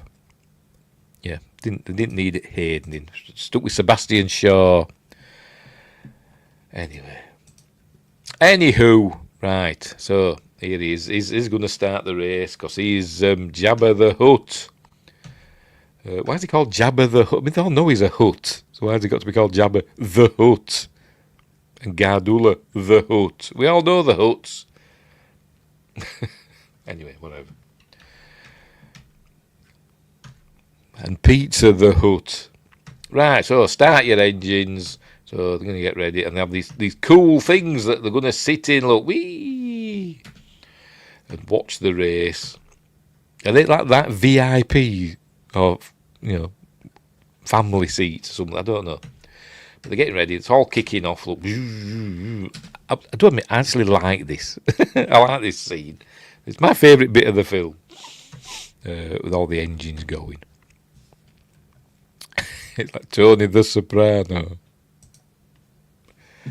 Or something. Anyway, so getting ready. So hang on, missed a bit. Right, so they're getting ready to go, and now we're going to see just some.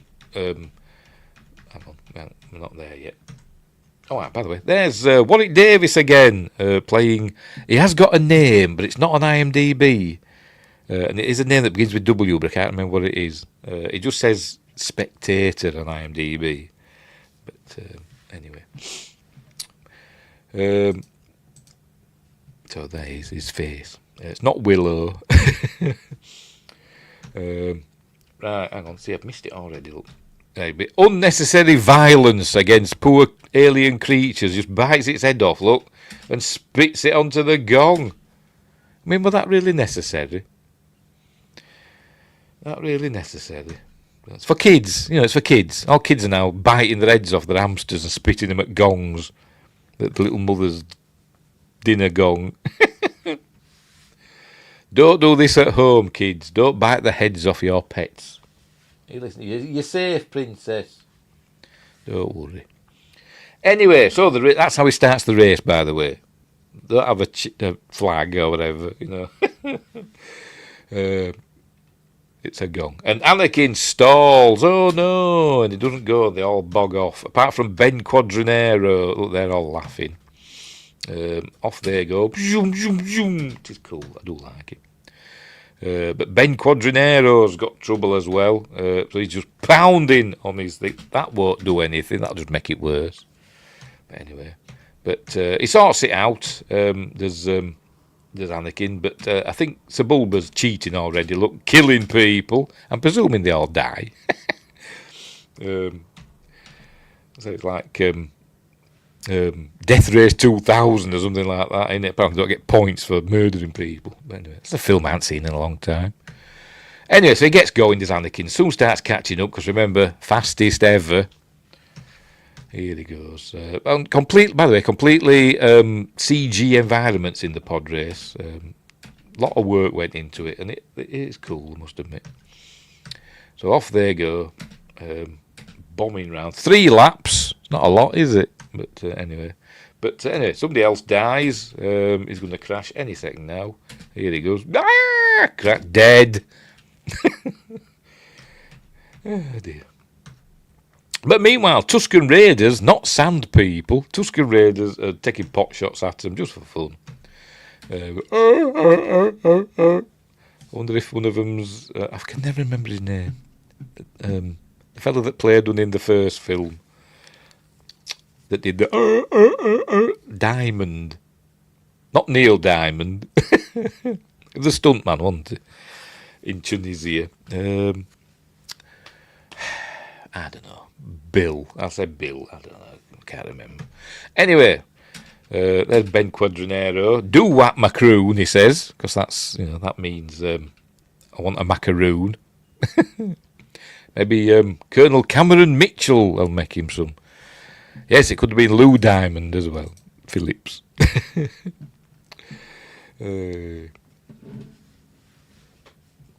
Lou Diamond Phillips as I forgot his bloody name now. As La Bamba.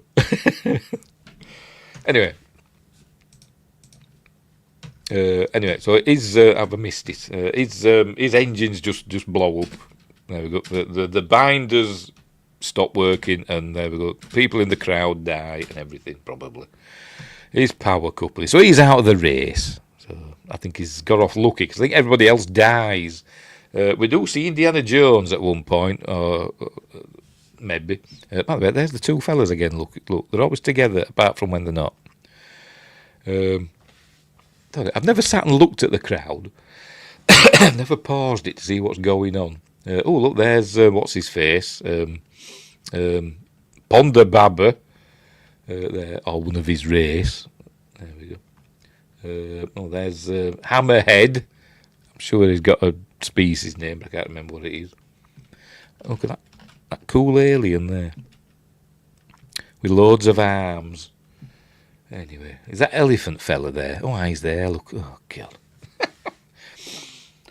Anyway, there you go. They're on lap 2 now already. Odi Mandrell, Kuna, Wawunda Dungo. Of course. Odi Mandrell, going into the pits. It's only 3 laps, so you've lost. But his award-winning pit droids, obviously, are not, because the brake it, look, buggered. So there you go. Anyway. Right, so he's cutting his way through the field, is Anakin. There we go. Using the Force, but not really knowing he's using the Force. But off he goes. Look, whee! He can overtake people with skill, not by cheating. There he goes. Gets round him. By the way, they're going through Beggar's Canyon. Remember Beggar's Canyon, what Luke mentioned? They're going through there. That's part of the track. There's... there you go. Sebulba's cheating again. Dick Dastardly. Throwing spanners in the works, literally. Whee! Doing. There we go. Tell you. And make sure we're still going. Make sure we're still going. Because I'm doing a lot of little clips, aren't I? No, we're fine. We are fine. So that's him out, whoever it is. He goes... he goes, go! Are you ready for this?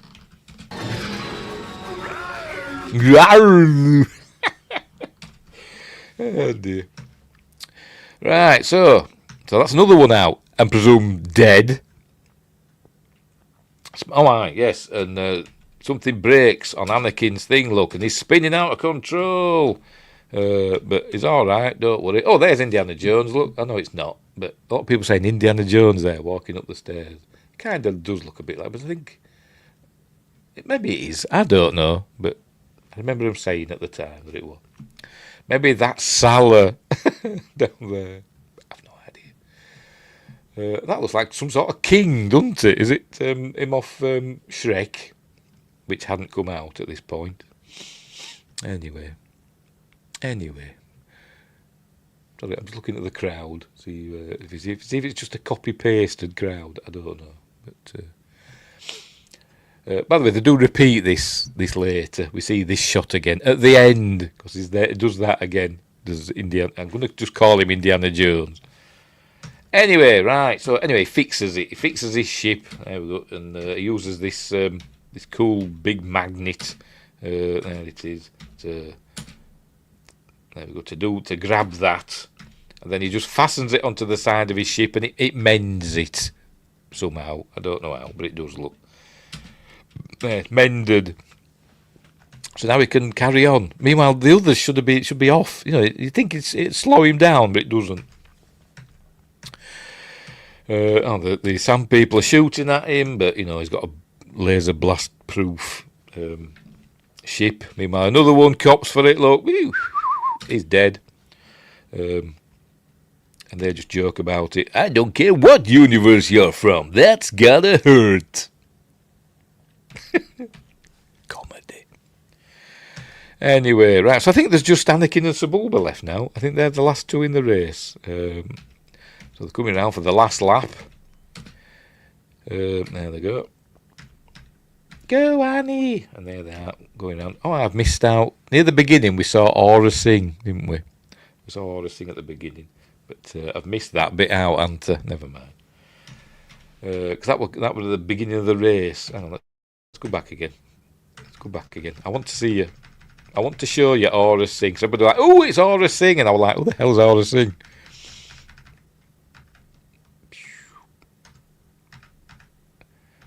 There she is. Oh, I just landed on it. There's Aura Singh. There she is. Played by... I saw it. I only know because I saw it on here.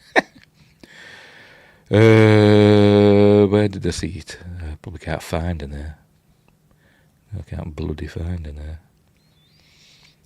Aura Singh, where are you? Where are you?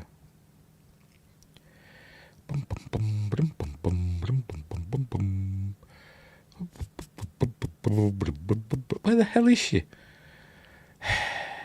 I've seen it.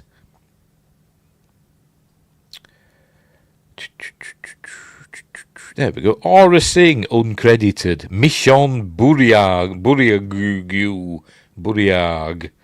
I've no idea who she is. Who is Michonne? Oh, she's American. She has been married to John Camerling since 2nd of October 2005. And that's all she's known for is Star Wars at 30 and Star Wars Episode 1, The Phantom Menace, and that's it. I think she was a model. Michonne's very first modelling job was as the bounty hunter Aura Singh in Star Wars Episode 1, The Phantom Menace. So there you go. Quotes. George Lucas, this is from Michonne, who plays her. George Lucas is so amazing, he knows exactly what he's doing. The day of filming, he told me, I'm going to make a star out of you in 3 seconds. I looked at him like, you're crazy, you know. What are you talking about? Yeah, she became a star, didn't she? I bet she makes a lot on the convention circuit. I bet she does. And I would get her autograph if I saw her at a convention. I would get her autograph. But anyway, there she is, Aura Singh. Obviously, killed by, what's his face? Oh, we're told that, I forgot his name now. In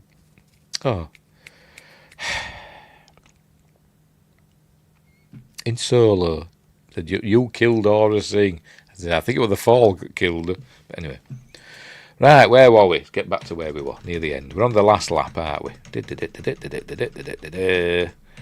Are we there yet? No, we're not there yet. Right, we're coming around. There, it does that. Anakin fixes himself. Right, here we are. We're on the last lap. Going through. I think this is supposed to be Beggar's Canyon, isn't it? This bit. This is Beggar's Canyon. Through the go, but he forces him up these the service ramp. Luckily, these look like cardboard cutouts, but they actually run out of the way, don't they? Because they're not. So off they goes up the service ramp. What do they mean service ramp? For what? I don't know. Where does it go to? I don't know. But anyway, what are all these little? What are all these in the? These little are the people living there? Like some troglodyte people living there. I don't know. But anyway, up he goes. There we go. Using the force, no doubt. His engine stops, and then he starts it again, and they ends up in the lead because he takes the lead. There we go. He's in the lead. Look, but here comes Sebulba with his big pod racer going boom, boom, boom, boom, boom, boom, boom, boom, up close. And if you look now, because it's going to pan across, it's going to show it. You see, there you go. You see Sebulba behind. He's not actually there. They forgot to put him in. That's Sebulba's empty pod. That's his headrest. And they forgot to put him in. I thought nobody noticed. It's just that one shot. Anyway, so there we go. They're making the way through. But remember, Sebulba broke that thing before the race. Now it's going to properly break. There we go. And one of his engines starts smoking. And Sebulba takes the lead. And so anyway, so his engine's breaking, so he's got to fix that now. But luckily, being 9-year-old, he's fitted loads of backup safety stuff on his pod racer. So he can fix it. And obviously we've missed all that. Look, hang on, we haven't done that bit yet. Have we got there? There we go. Fixes it, look, hey, and everything's hunky-dory, and off he goes, and he soon catches up with the side-by-side, and then they're clunking into one another. There we go. Well, why isn't Sebulba ever, disqualified for his antics? Surely they can see him, what he's doing, because they're all watching it on screens and stuff, so they must have, cameras. You see, things floating with, big balloons, are they, cameras watching them and stuff? I don't know, but... Should be disqualified, or is it no holds barred racing? I don't know. Anyway, anyway, they get stuck together, and somehow, I don't quite know how, but Anakin breaks away, and for some reason it stops his engines. It stops Sebulba's engines for some reason. You see, they're stuck there together.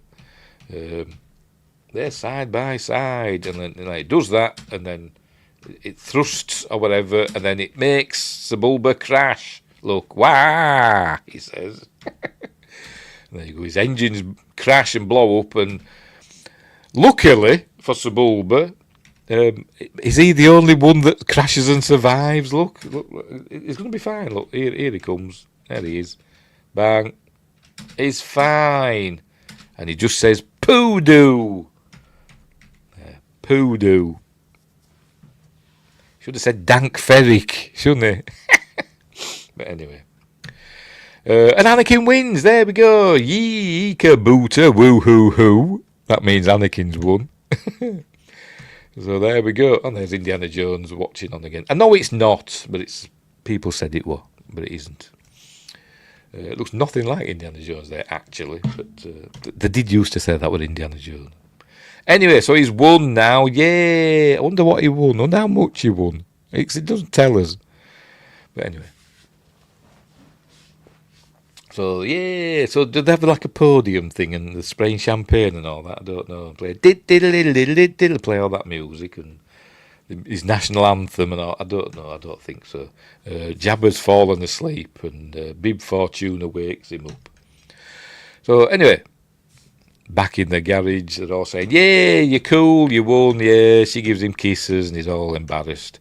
Meanwhile, Sebulba. Watto's lost everything, look, because he put everything on Sebulba winning. He just goes, nah, you lost her. Gosh, you're stupid. That's what Qui-Gon's saying. And he says, I won't give him to you because it wasn't a fair bet. So he says, well, let's go to the huts and see what they say. So he says, take him. I'd have just got him by his throat, his fat, hairy throat, like what I've got. And said, look, just give me the boy. And his mother as well. And give me the codes for the explosive things or whatever they have. Don't know. It never mentions them again, does it? I think it was a lie.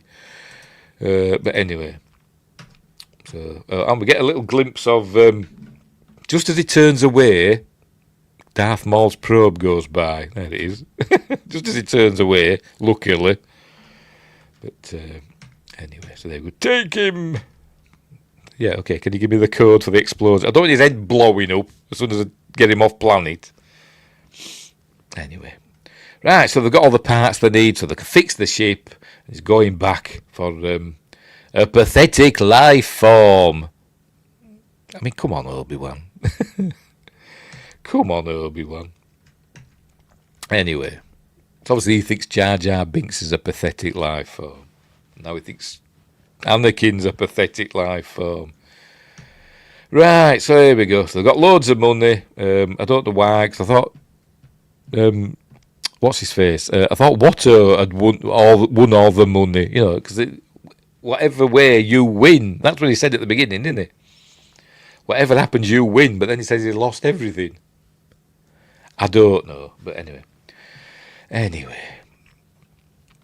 So that's where we learn he's being freed, and oh, that's cool. She realises he's leaving, and he's saying, you know, it's what I've always wanted. I want to go with you on your starship. And he says, oh, can I go, Mum? It's what I've always wanted. He's 9. He's 9, for God's sake. All I wanted when I was 9 was just playing with my cars on the windowsill or in the front garden or whatever. That's all I wanted when I was 9. My Matchbox, Hot Wheels stuff. And my Action Jacks. Little figures.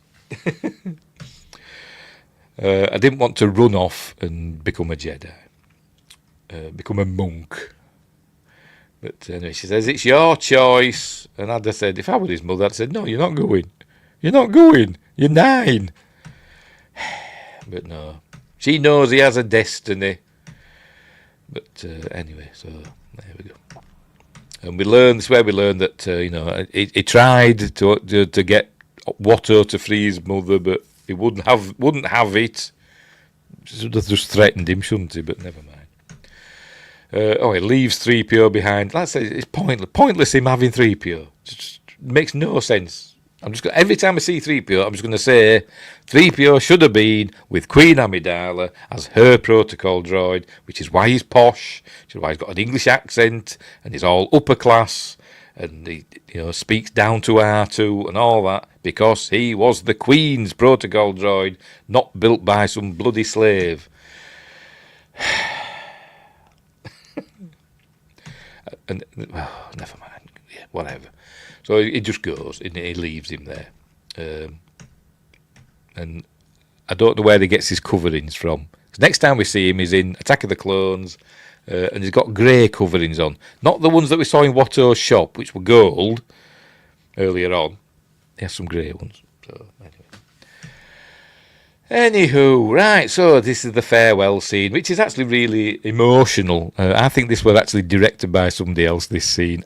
I'm probably wrong, but I don't know, because it's actually quite good and emotional and well acted, where he's saying goodbye to his mum. And the music helps as well. Great score from John Williams. And they go, will I ever see you again? I'm filling up. But anyway, off he goes. So I'll come back for you in 10 years after you've been sold and murdered by Sand People, Tusken Raiders, whatever. So off he goes. Anyway, meanwhile, a probe droid comes back and speaks in droid language. So obviously Darth Maul speaks binary, you know, like Rey can.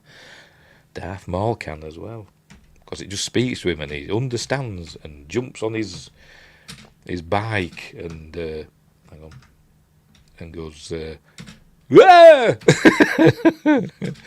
but he's okay, look, he's fine. And here we go, he says Anakin drop, and Anakin drops very lazily to the ground. You ready? Here he goes. Cool lightsaber battle ensues. All that stuff. Says, Anakin, get to the ship. Tell him to take off. So he runs up the ramp. Says, oh, he's in trouble. Take off and fly over there. By the way, Ralph Brown. He is, and he's been in this other stuff, and I can't remember what. I've seen him. Oh, he's in Wayne's World 2, isn't he? That's where I've seen him in. Rick Oley in this. He's in Wayne's World 2, isn't he? I'm sure he's been in loads of other stuff as well, but I just remember in Wayne's World 2. I'm saying that, I'm probably wrong.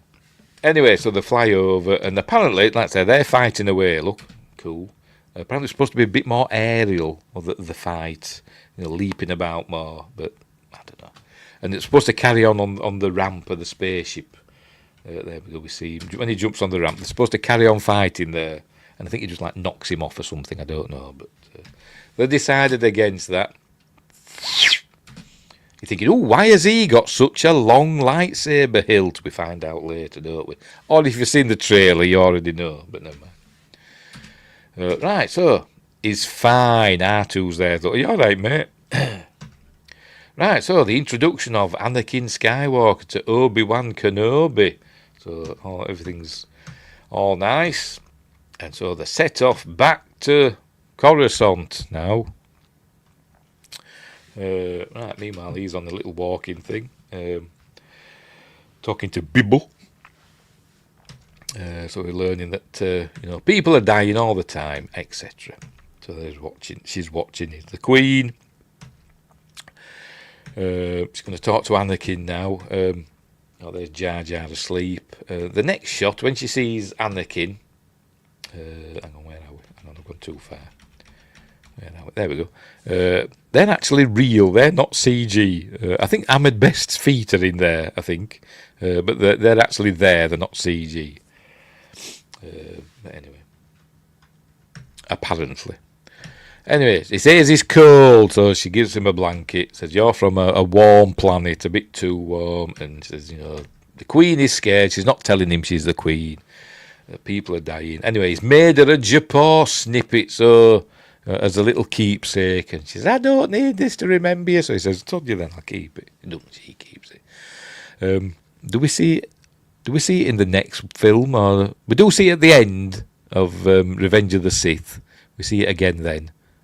Do we see it before that? I can't remember. But anyway, she keeps it all those years. Anyway, right, there we go. So, and you miss your mother. Anyway, so here they are at, hang on. Here they are at Coruscant. Is it this bit where we see the mouldy crow? No, I think it was earlier on, wasn't it? Is it? Yeah, earlier on. I think when they first arrived at Coruscant, I forgot to point it out. We see the mouldy crow, which is Kyle Katarn's spaceship in the Jedi Knight games. Dark Forces Jedi Knight games. But anyway. So here they arrive at Coruscant. We learn it's one big city, the entire planet. So how does the atmosphere? Do they have an artificial way of regenerating the atmosphere? They must have. It's a type 1 civilization or whatever, isn't it? So here they are. There we go. That's it. No handrails. The accident rate in the Star Wars universe must be astronomical. There's no handrails. Maybe there's force fields that we can't see. I don't know. But people must be falling off them all the time. Anyway, so they've arrived. There's Terence Stamp as Chancellor Valorum. And Ian McDiarmid as Senator Sheev Palpatine, the slimy bugger. We know he's the baddie, but they don't. He is the Phantom Menace, isn't he? But anyway, so back to Keira Knightley pretending to be the Queen. Nobody else knows. I suspect he knows, but nobody else knows. All right, and the guards are like the Chancellor's guards are slightly reminiscent of the Imperial guards for the Emperor, the Emperor's guards in Return of the Jedi, except they're in red, aren't they? But it's similar. Obviously, they don't have the big feathery things. But kind of, they're vaguely reminiscent of them. That's what I'm trying to say. Right, so they're going off somewhere else in a taxi. We get a little taxi ride. Jar Jar thinks the Queen is hot. He it says there, look. There you go. Pity hot. But obviously he must be referring to Keira Knightley. So, but she is, Keira Knightley is hot, I must admit. She's now, not then. She's only a kid then, but you know what I mean. But never mind. Let's not dwell on that. Where were we? Right, so they're going a little... This was not in the original... When it was originally out of the theatres, this bit wasn't in. We get a little ride through Coruscant. So he re-added this. The pod race was shorter as well originally, wasn't it? Only 2 laps, wasn't it, originally? But subsequently, they added the extra lap in and other bits and bobs. Like this little taxi ride through bustling Coruscant. This is this supposed to be like a big hotel or something like that where the Queen's staying? I don't know, but anyway. Right, so here we are in some are there like senatorial quarters? I don't know. They're in red, aren't they? Is that significant? Because we saw that the diplomatic transports were red. So is this red because it's a diplomatic room? I don't know.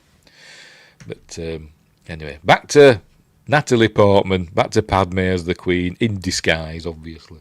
I bet she's fed up of changing costumes. What the hell is that? Wingraves, what the hell is that? Don't know, but it's ugly bugger. Anyway, let's make sure we're still going. Yes, we are, surprisingly enough. Right, he's telling them, it's corrupt, the Senate's corrupt and all that stuff. We might just have to put up with the invasion for now. And she's saying, bloody not, I'm going to deal with this. So there, I am a queen of action and all that stuff. This lady's not for turning. He's just made that up, hasn't he? That Skirl Aurelius, he's just made that up. Very am though. You never know. It might not have done. Because I don't know. But anyway. He is now. That is Skirl Aurelius. Kind of reminds me a bit of that. I forgot what his name now. The cat doctor from Lower Decks. Anyway. Right, so then here we are, the Jedi Temple. Do we get an outside view of it? There we go, there's the Jedi Temple. Here they are. Reporting in. It's the Jedi Temple, or, as they kept calling it in the audio commentary, the Jedi Palace. But never mind. I always think of him, Robot Chicken, this alien, I can't remember the names. But they did the thing in Robot Chicken where he hid away after Order 66 ends up working on the Death Star in the canteen. But anyway, and somewhere in one of these seats is Yaddle, who's the same as Yoda, the same species as Yoda. But what the hell is that? It's like like a melted Wookiee. Anyway, we've got the CG Yoda here, not the puppet one that was puppeted again by what's his face thingamabob, Frank Oz, puppeted and voiced by Frank Oz in the original theatrical version, and it didn't look too bad. At the time, I think it looks a bit poo, but when I watched it yesterday on the DVD, I was thinking, it doesn't look that bad. Maybe a bit of rose-tinted glasses going on, but anyway. But the CG one looks okay. They based it on the Empire Strikes Back version of Yoda. There he is, look. Anyway, tell them all about, we were attacked by a Sith, it seems. And they say, the Sith, I don't know, I'm doing Obi-Wan's voice. The Sith have been extinct for a millennium. But anyway, there's Yaddle. There's Yaddle there in the background. He's just wanting to know about the droid attack on the Wookiees. That's all he wants to know about. But anyway, now he's going to tell them about the Virgins in the Force, and it's Anakin's the chosen one. Blah blah blah. We're talking about the prophecy of one who will bring balance. I said, okay, I want him to be tested, and all that. So I said, okay, bring him before us. There you go. So, and then they have a bit of side eye. There we go. Do they know? Don't know. Meanwhile, Anakin has gone to see Padme, but she's not there. She's not there. Except she is. There she is. But he doesn't know. He can't recognise her because she's got white face paint and dots. And she's speaking in a weird voice. I sent Padme on an errand. We are sure her heart goes with you. Because she's in disguise, isn't she, I suppose? So there you go. Right, here we're out of the Senate now with its weird statues and all that stuff. Sorry, I was just looking at these and thinking they look a little bit like Botany Bay, the SS Botany Bay from Star Trek. Anyway, supposedly, somewhere in the background on one of these Coruscant things, I think at night, when you see the lights on them going by at night, there's supposed to be a Starship Enterprise, but I don't know which version of it. Apparently, supposedly is, but I'm not sure which one or where. And also, there's a spinner, a Blade Runner spinner vehicle thing as well somewhere, or a couple of them. But anyway, here we are in the Senate, talking about what's going on in Naboo, and obviously it's not going well, and the chancellor's, a weak chancellor, and they're just walking all over him. Is the Trade Federation and all that stuff, but she's a strong queen, and she's not going to stand for it. So she calls for a vote on Chancellor Valorum's leadership. So there we go. So and it soon gets seconded. There we go. I suggest new leadership is needed. I call for a vote on Chancellor Valorum's leadership. So he knows he's out of a job now. So, but meanwhile, the ETs, they're all... Oh, you can't see them for me. Hang on. There we go. Can you still hear me? Yes. The ETs there, look. They're all for it because they're all going, yeah, phone home and all that. So anyway, so there. If ET's part of the Star Wars universe now, it means that Earth is in the Star Wars universe, doesn't it? Because ET's been to Earth and recognised Yoda, didn't it? So there you go. Put myself back in. There we go. Well, there's them horrible things that we saw on Tatooine, didn't we? That selling the raw meat. Anyway, apparently they were in another shot, but really small, and apparently Steven Spielberg said, "Make them bigger." the ETs. But anyway, right. So he's out of a job now. Say vote now. There we go. So now we will elect a new chancellor, a strong chancellor. That's what he's saying. Meanwhile, Obi-Wan's kind of berating Qui-Gon for going against the council's wishes, and but he's saying, "I must do what I must, my young apprentice." But anyway, we've seen the Coruscant sky filled with vehicles. I think as when the Clone Wars starts and stuff like that, I think we see less and less. It gets a bit less busy. But anyway, Wingrace says, in the comics, Han and Chewie crash on Earth. Han died, but Chewie lived and became the Bigfoot myth. Indiana Jones finds a wrecked Falcon. Bless comics, eh? Hey. It should have been Chewie that died, shouldn't it? Then Han could have cooked him and eaten him. What's that Wookiee meat like? It's all right, but a bit chewy. There's a video, isn't there, like a fan film about... it's not Indiana Jones. It was like these archaeologists finding something, don't they, in the middle of the desert. And it turns out it's a Star Destroyer, and they reactivate it and all that, don't they? And it comes up out of the sand. That's cool. Can't remember what it was called, though. Anyway, here we are on Coruscant. That sun's big, isn't it? How close is Coruscant to its sun? Anyway, you still have much to learn, my young apprentice. By the way, Liam Neeson is the star. I know he is the star of the film, but I mean he is the glue that holds this film together. The cinematography for this film is good. Yes, it is. And it's shot on film, isn't it? This one. Attack of the Clones would be shot on digital, wouldn't it? But this was shot on film. And you can tell. because it looks cool. Right, so meanwhile, back in the chamber, they are testing Anakin.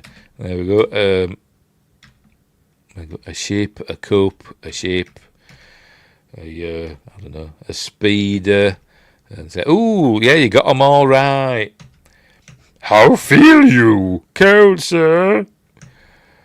Anyway, they're going to see through you, we can. Not scaring the kid. "Your thoughts dwell on your mother, as well as the droid attack on the Wookiees." Anyway, so this is where he does his line. Says, "I sense fear in you," and stuff. Fear leads to hate. Hate leads to, what is it? Fear leads to anger. Anger leads to hate. Ooh, me. Hate leads to suffering. Ah.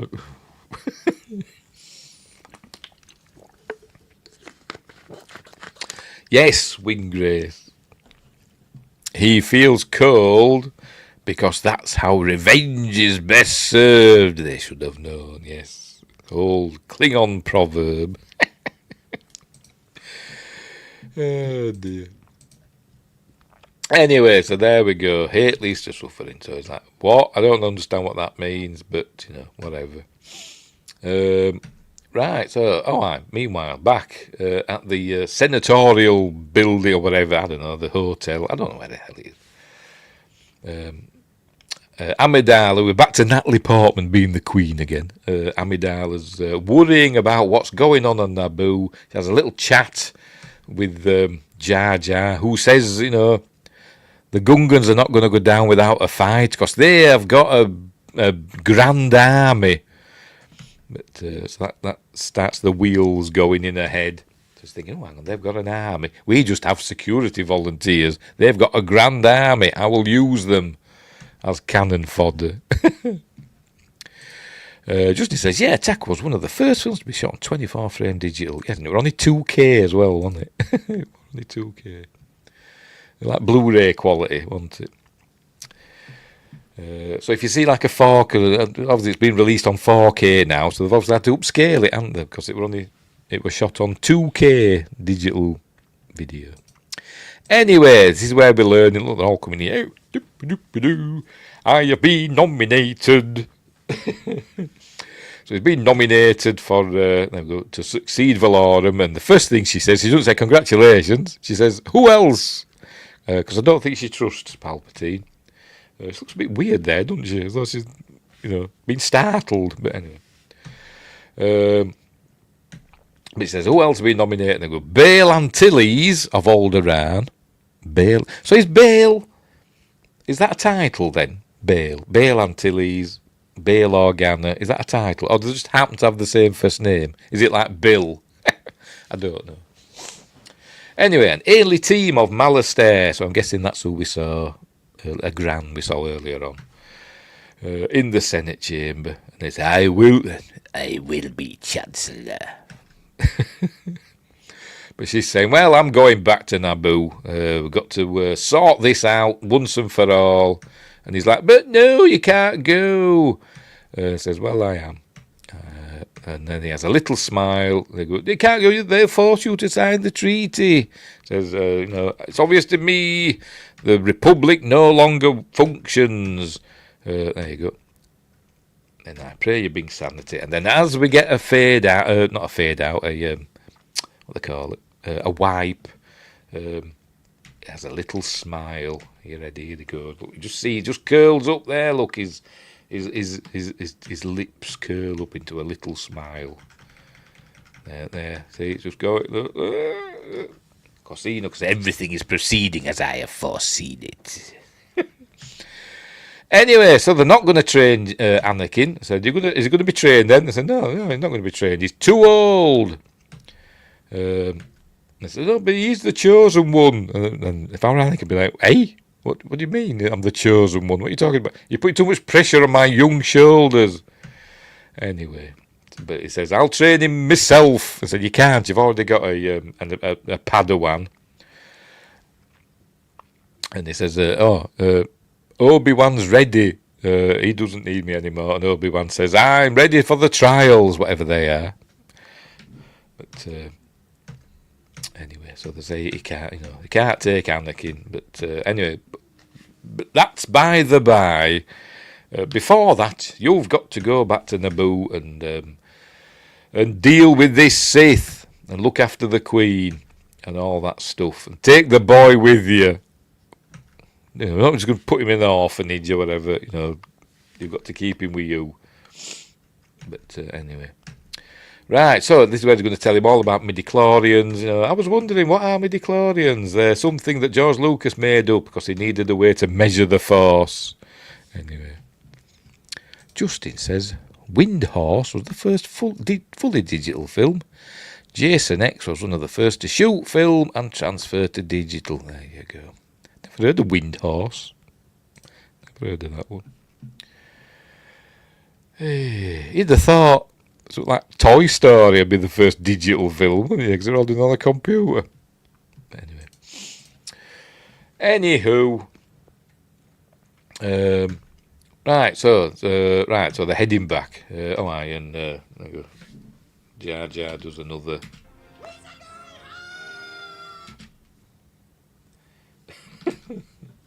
So off they go. I would say globe trotting, but not globe trotting either. The galaxy trotting back to Naboo. They're doing more shenanigans with Sidious and the Nemoidians, the Trade Federation. I'm sending what's his face here, my apprentice Darth Maul to join you. And you go, Sith here.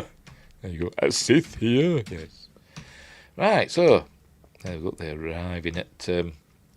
On their way to Naboo, but Queen Amidala has got a plan. They've been told that, you know, you can't fight. You can't. There's too many of them, too few of us.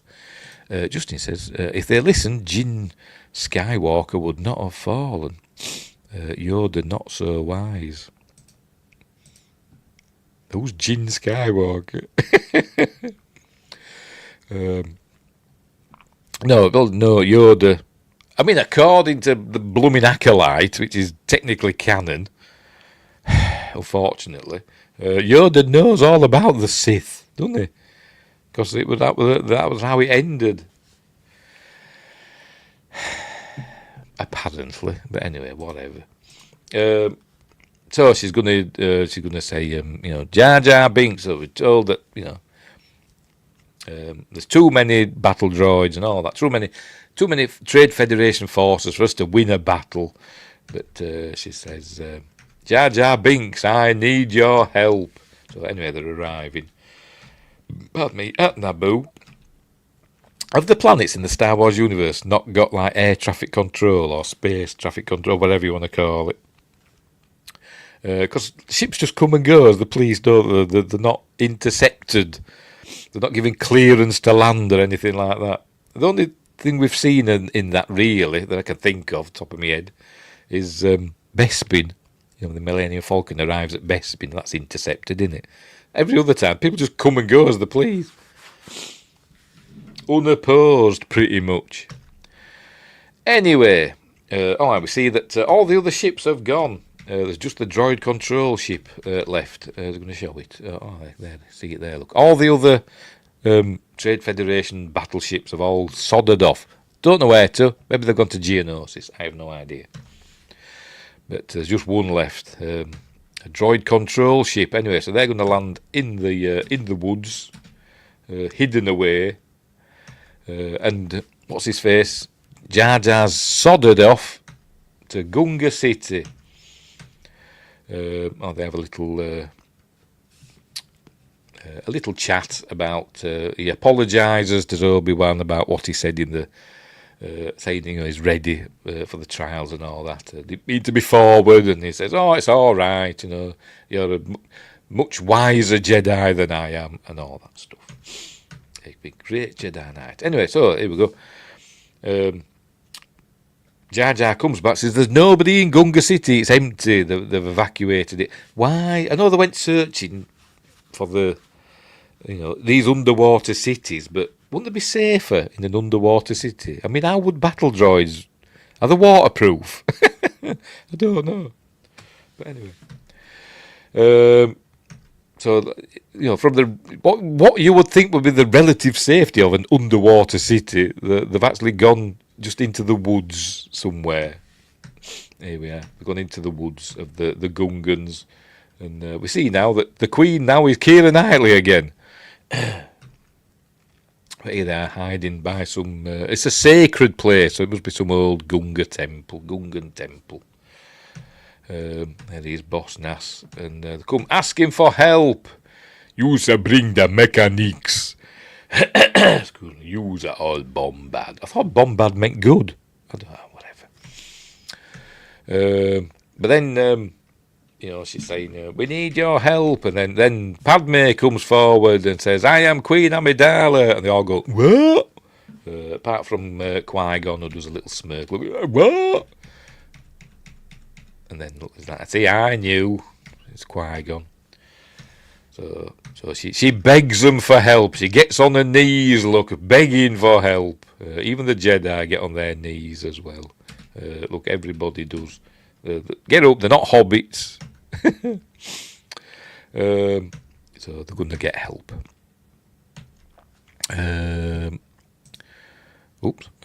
If they listened to Qui-Gon Jinn. If they listened to Qui-Gon Jinn. Right, I get you now. Skywalker would not have fallen. He needed a father. Yes. That is right. If Qui-Gon hadn't been killed, and if they'd listened to him and let him train him and all that stuff, yes, it'd have been fine. Yes, I think he would have anyway. He would have been a stabilising influence. I suppose Obi-Wan did his best. But I don't know. I mean, would he?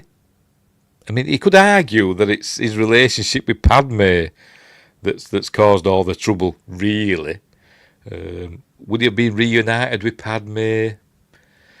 Don't know. But anyway. Hang on, where are we? But anyway, nothing is canon to me after the Disney sale except Rogue One. Pretty much. Although I did enjoy... excuse me, Force Awakens, for what it was. Bits of it did me head in, but I quite enjoyed it. Didn't like Last Jedi, I thought that was poo. And Rise of Palpatine were just funny. I just laughed at that all the way through, because it was ridiculous.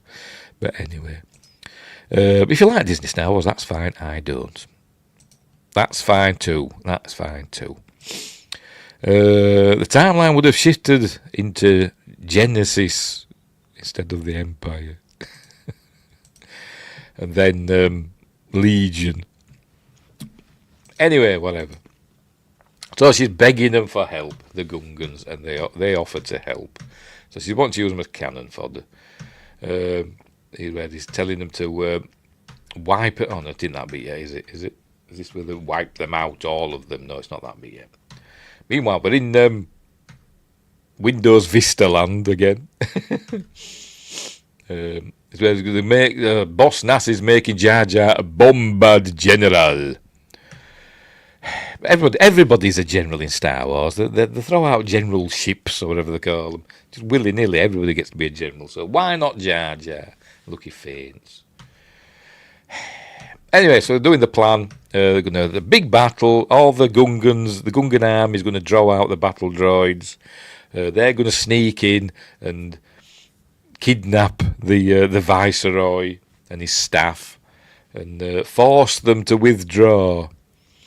And I'd be thinking, but why don't the Trade Federation just go back with all their other battleships and just glass the surface of the planet? They don't. Because that's not Palpatine's plan.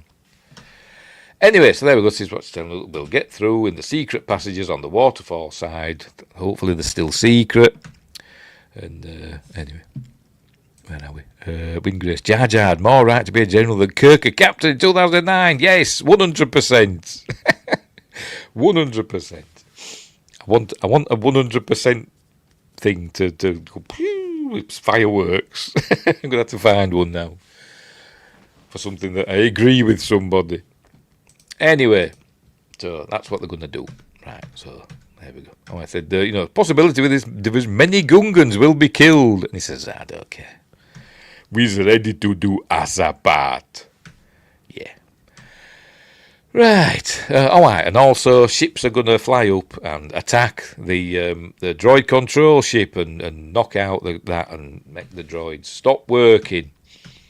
And there you go. If he escapes, he will return with another droid army. And as I said, they could just come back and just waste the surface of the planet. Justin says, there are parts I like, but overall terrible. I don't mean to be mean, it's the writing. I agree with you. It's the writing and execution that bugs me, please forgive. Nothing to forgive. It's fine. It's fine. Right, where were we? I think this is a bit where he tells them to wipe them out. Here we go. You have my approval to proceed, my lord. Wipe them out. Wipe them out. All of them. Right, so here we go. The beginning of the trailer. Here they come, the Gungans coming out of the misty mist. There you go, onto the plain of Pelennor Fields. And here we go. With their start up the shields. Obviously, Gungans have super ace shield technology, aren't they? I'm not exactly sure how they work. There we go. They make this big shield just surround them. That's Windows Vista, isn't it? That is. Here come the tanks. That's just all shields, and they don't have any They don't seem to have bows and arrows or anything, or rifles, but they don't have them electric spears, and cattle prods, and they have little shields that they hope. We'll see in a minute. They're going to open fire. Boom, boom, boom, boom. Trying to see inside. They've got these little hand shields that they fire up. Come on, show us. It's not going to show us, is it? Is it going to be? Are they going to do it later? Them there, they've got shields on. Maybe they fire them up in a minute. So anyway, so they're shooting after them, but the shield is holding. They've got better shields than a starship, a Star Trek starship. Anyway, they're going to cause a diversion. So there we go. All battle starts and all that. So they cause a diversion. They're running through the hangar. I thought they were going through the secret passages. Or is that before this bit? I don't know. But anyway, there we go. So start fighting in there. Obviously, they've got a kid there. Why don't they just leave him? I don't know, somewhere safe with all the Gungan women and children. No, took him with them. So he hides in a spaceship. R2 is in a. Now, where's R2's shoulders going? Does his head detach? Look, his head. But where's the space for his shoulders? I don't know. Is it there? And there? I don't know. Because it was the other way around. Whatever. Don't overthink it, Steve. Anyway, so there we go. Shooties. The pilots have got to the Naboo starfighters. There we go. Oh no, onesie. Down near that Oxbow Lake. They should have shown. I don't know. I can't see it, can you? They should have shown the battle. You can't see it down here, can you? No. They should have shown the Naboo shield and stuff, and all the droids. They should have shown that down there somewhere, shouldn't they? But they haven't done, so never mind. I don't think they have. No, they don't. Right, so there we go. Off there you go. There's Ralph Brown again. Celia Imrie. There she is. There's Celia Imrie as one of the Naboo starfighter pilots. She's been in other things, and I'm blanking. She's a super famous actress. What else have I seen her in? I'm blanking now. What I've seen her in. Calendar Girls, Nanny McPhee. I haven't seen those. I'm thinking of stuff I've seen. Bridget Jones. What else? What have I seen her in? I bet she was in Harry Potter. I bet she's been in Harry Potter. Let's have a look.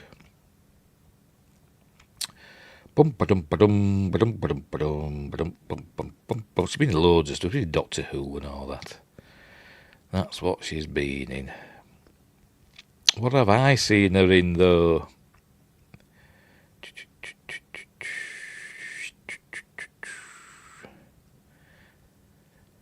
I don't know. I've seen it in stuff, but I can't remember what, and I can't find it here. Oh, Bridget Jones's Diary. Maybe I'm thinking of that. I've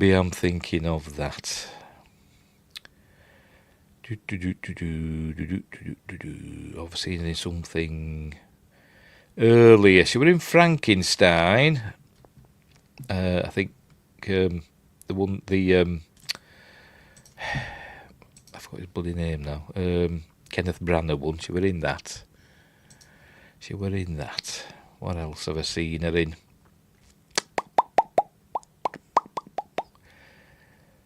I don't know, but anyway, whatever. She's super famous in my mind. There she is, being a fighter pilot. So there we go. Pew pew pew pew pews. Fighting. The droids realise they're not going to get through the shields with an artillery bombardment. Because apparently these are the same sorts of shields that they've got in Gunga City. So, and we saw that you could just walk through them. The slow blade passes through the shield. It's ripping off Dune again, isn't it? Steady. Oh, God. Right, so the battle droids are going to get deployed. Why don't they just... While they're doing all this, I suppose they could be shooting again, couldn't they? But why don't they move closer and use their catapult things and just take them all out now? Oh, here we go. Here's their personal shields. Shields, I suppose you could say. So they've just got to sit and wait for them now. They will activate the droids. All kind of cute, aren't they? But anyway, so there we go.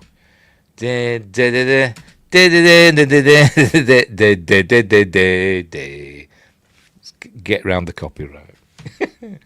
So off they go, marching. There we go, marching through the shields. And there we go, pew pew pew pew pew. Their shields. Throwing these, I don't know what they're made of. What are they, like grenades and these big ball things that they fire at? What are they made of? I don't know. I said, Gungan technology is weird. But I think I said in my audio commentary that I still haven't done, or rendered. I said, I think it's just to show that it's a different sort of technology to what like humans have. Humans have kind of like nuts and bolts technology stuff, and other races have different sorts of technology, don't they? Like the Geonosians, some of their weapons are like Jedi-proof, aren't they? They can't, lightsabers and stuff won't deflect, some Geonosian weapons. So I think it's that sort of thing, innit? You up to something, princess? Anyway. Right, so here we go. They're all shooting away. And was it going to show it here? Have I missed? Oh, there's Jar Jar. Being comedic. Oh, there we go.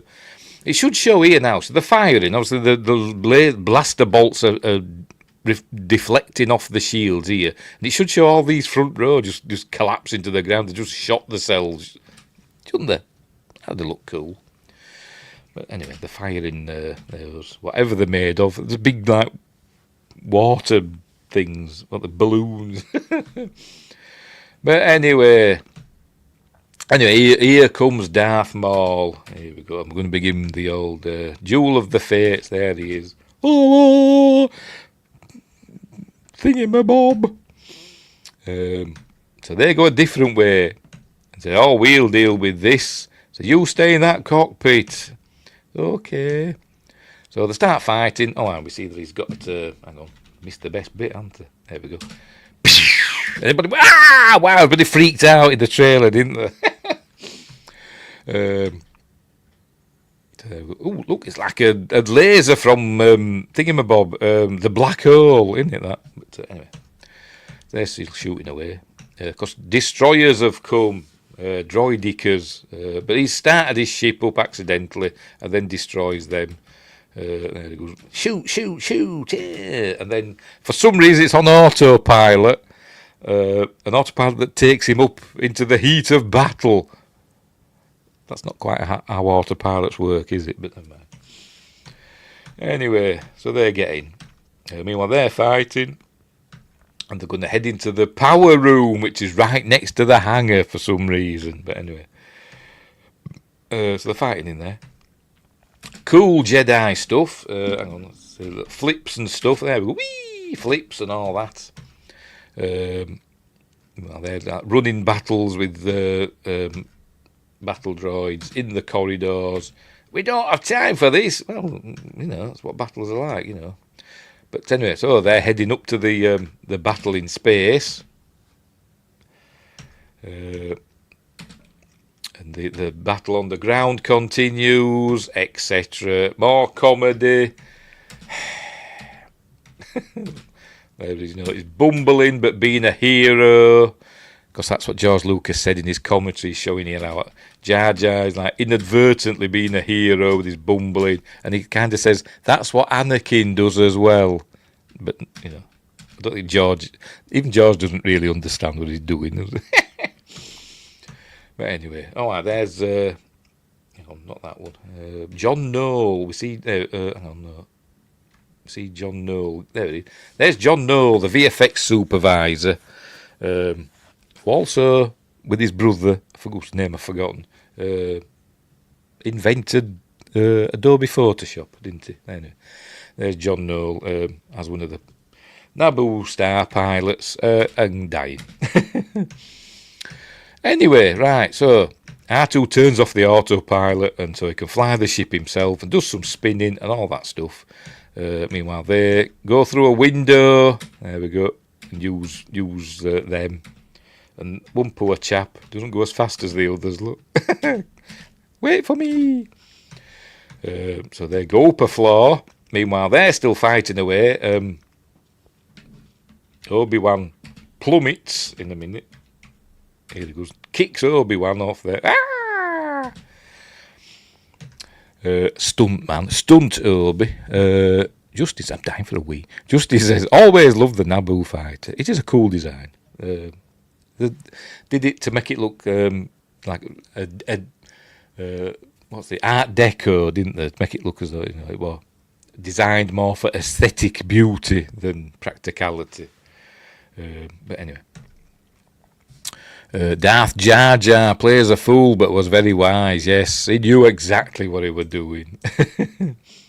Anyway, they're still fighting away. He jumps up.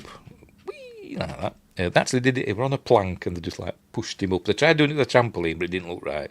So they just like had two fellas holding a plank of wood with Ewan McGregor on, and they just like, go on, up you go. And he jumped up. There we go. Right, so he's going to leap up there. Whee! They're agile, aren't they? Right, so this is the infamous shield thing. Why is it there? I have no idea. But they go through it. The shields turn off and on at regular intervals. Why? Dunno. They just do. Somebody's going to explain to me probably why they do this. There goes. They go fighting through. And they end up separated when the shields reactivate. Why does it do it? I don't know. But anyway, so we have a pause in the fight because they can't get to each other because of the shield. But yeah, Obi-Wan's there waiting at the other side. And when it opens up, people ask, why didn't he use the Force Run? But as Windgracer pointed out, they can only use it once in their life. But no, that's why I didn't. But I wonder if it's because there's a big hole at the other side. But anyway, because they're modelled on the chompers, exactly. Exactly. From Galaxy Quest. Is that going to blow up? Yes, that's going to blow up. The shield's down, so they're running for their lives now. But then inadvertently he's going to take out more stuff with these... I forgot what he calls boomers or whatever he calls. There we go. Big boomers. We all like big boomers, don't we? Oh dear. There he goes, running away. For some reason, I don't know, when I see him running down the hill like that, for some reason it reminds me of the Beatles in Yellow Submarine. I don't know, it just does. It just does the way it's animated. But anyway. So there we go, so all that's going off. Look, and he ends up stuck on a tank and all that, it's comedy relief, blah, blah, blah. But anyway, they've lost the battle of the Gungans. And surprisingly, the battlefield is not littered with dead Gungan bodies, which you would think it would be, but it's not. Anyway, they get to they get captured, don't they, surrounded by droidicas, they get captured. They win this. What did she say? Oh, hang on, missed it. They win this round. So it's a bloody game. Anywho, what's going on here? Oh, the battle in space, still going on. This is where he does his spinning. Try spinning, that's a good trick. Then they're out of control, they're hit, and they're flying through the droid control ship now. And then it lands, and all the power's off, so it's got to get power back. And anyway, right, so the battle will recommence now. There we go. Because the shields drop, and Obi-Wan comes running now. Obviously, he doesn't use Force Run. Or should have made it, but if he had, he might have not been able to stop in time to go over that hole, which he might not be able to see. I don't know, but he's a Jedi, he should know, shouldn't he? But anyway, so they're fighting away. But he doesn't make it, does Obi-Wan. There we go, he's stuck behind the shield again. And there we go, we see... Oh no, it's been run through as Qui-Gon by Darth Maul. So there we go. Qui-Gon's Noble End. Which is on the soundtrack. Spoiled it, didn't it? Because this came out before the film. And everybody's like, Qui-Gon's Noble End? Eh? But anyway. I forgot I had that pop. Anyway. So he's dying. He's not quite dead yet. So now they're going to... ooh, look, he's angry now. He's angry. It's going to let the dark side into it a bit, I think. But anyway, there the Gungans have been rounded up. Surrender. They've surrendered. We think it's all going wrong, but it's not really. And but then the other queen arrives. So Viceroy, ha ha ha, and starts shooting the battle droids. Says, oh look, this one's a decoy after the real queen, because she must be the real queen because she's got all the makeup on. But anyway, so she gets some guns out of there. Just have to press that button. Nobody thought to press these buttons to see if there's any weapons in, but obviously not. So they start shooting all the other droids. There we go. Pew pew. Now, Viceroy, we will make a new treaty. And he should be like, no. But anyway, right, so they're going to fight now. Cool fighting scene. Cool. Trained for months. And all that stuff. Oh, he's going to break his lightsaber. Look, oh, he's broke his lightsaber in two. More jumpies, etc.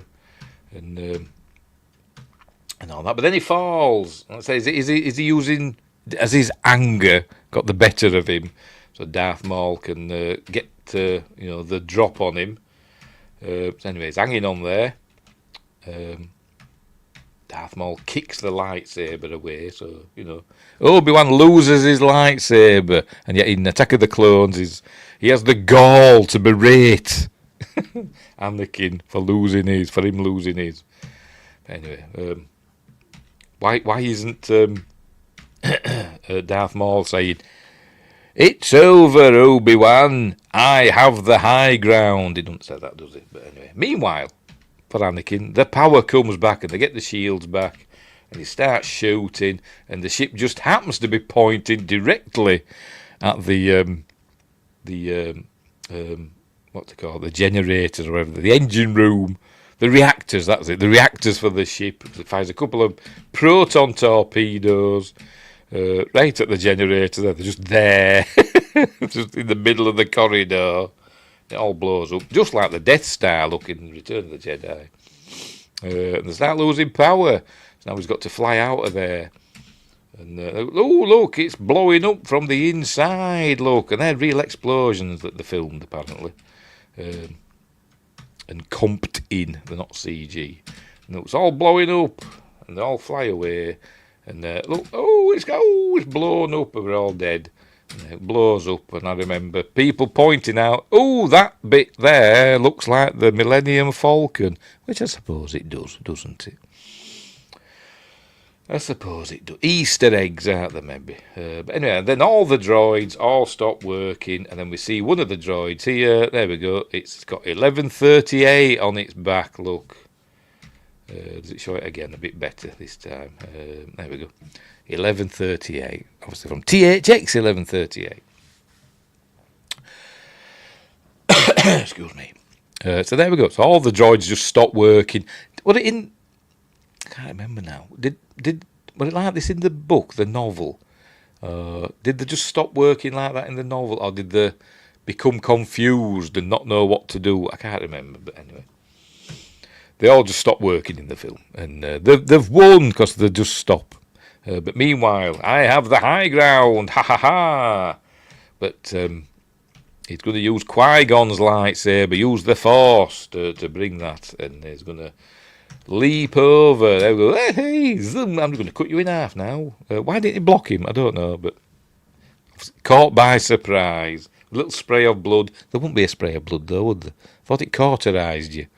Whatever. I think there wasn't a spray of blood in the original. You know, when you saw it at the cinema, they added that afterwards. But anyway, so now, but don't worry, kids. It's going to fall down there. It's cut in half. There he goes. There he goes, cut in half. He's fine. He's fine. We all know he's fine. He's going to get some new legs and he'll be okay. And I'm sure his legs will get a new top half as well. He's double the man he used to be now. But anyway, right, so he's comforting Qui-Gon who's dying. He says, "Promise me you'll train Anakin." "Yeah, promise, okay." And then he died. Don't use Force heal, because they hadn't thought of that yet. Quantum torpedoes. They did look like them, didn't they? They did look like them. Anywho, right, so everything's lovely now on Naboo. The diplomatic ship arrives. It's carrying the Chancellor. Here he comes. In a minute. Oh, there's you can kiss your trade franchise goodbye. But anyway, so here he arrives. And you, young Skywalker, we will watch your career with great interest, or whatever he says. Oh, all right. Right, here he comes. Because he's all happy, because he's the Chancellor. Is Palpatine. And so they're all saying, "Cool, it's all cool, and the goodies have won." But we know that Newt Gunray doesn't go to prison or anything, and he still leads the Trade Federation, still causing problems and all that stuff. Meanwhile, there's Ben Burt, the editor and sound editor on the film, and there's Rick McCallum with his big hat, and that's somebody. It looks a bit like George Lucas, but I don't think it is. Maybe it is. I don't know. Is it? Maybe not. I don't know. So they're all saying thanks and all that stuff. It's all lovely. And there we go. You should be congratulated. Meanwhile, Yoda, CG Yoda, first time we see a full CG Yoda. Because it was like this in the original theatrical version. But then on the close-ups, it cut back to the puppet. But obviously, in this one, we're going back to this. It's all CG, isn't it? But anyway. They're telling Anakin that he can train, telling Obi-Wan that he can train Anakin after all, so everything's cool, but Yoda doesn't trust him and all that, and blah, blah, blah. And now they're just going to burn Qui-Gon. Just watch him burning as his foot falls off. It all burns through, his bone sticking out. Can't it be a bit more dignified or something? Do it away somewhere where you can't see it. Why do we have to watch him burning and it'll smell? But anyway, whatever. There he is. And Anakin, this is what's bloody traumatised Anakin, forcing him to watch somebody burning. Anyway, "I will train you, I promise." And they're talking about the Sith. "Only always two there are. No more, no less. Who was destroyed, the master or the apprentice?" And then we cut to, well, not cut to, but pan to The Master, and that's how I ended my degunganized version. Just went to the did, ended it on a dark note, because now we go back to this stupid bit, because he wants to end it on a happy note, doesn't he? Like he did with, A New Hope and all that. So everything's lovely. They're having some sort of aerial display and a procession. Basically, the Gungans are invading Theed, but everything's lovely. There we are. It's all nice. There we go. Whee! A bit more comedy from Jar Jar. Anyway, so here we go. What the hell's this? It's the Orb of Peace, isn't it? But what is it? I don't know. It's a proton. Here, have a proton torpedo. That kid doesn't want to be there, does she? But I'm sure all these are super important people, but I don't know who they are. But anyway, so there we go. So they're just mollifying the Gungans. Peace, yeah! And they all go, yeah! And they all look to one another. I think this is a reverse shot. I think they're just playing it in reverse when she looks round at. She's supposed to be looking at Anakin, but I think actually originally I think she looked. She starts there and then does that, goes to that. But I think they played it in reverse because it looks a bit odd, doesn't it? There's Anakin with his little Padawan braid, and so did he have to grow his hair out really long, and then have it cut? I don't know. But anyway, so she's smiling at him, and he's like, I'm going to tap that in 10 years or so. R2's all nice and shiny. No 3PO, obviously. He's still on Tatooine. He should be there. Oddly, there's a gap between R2 and Anakin.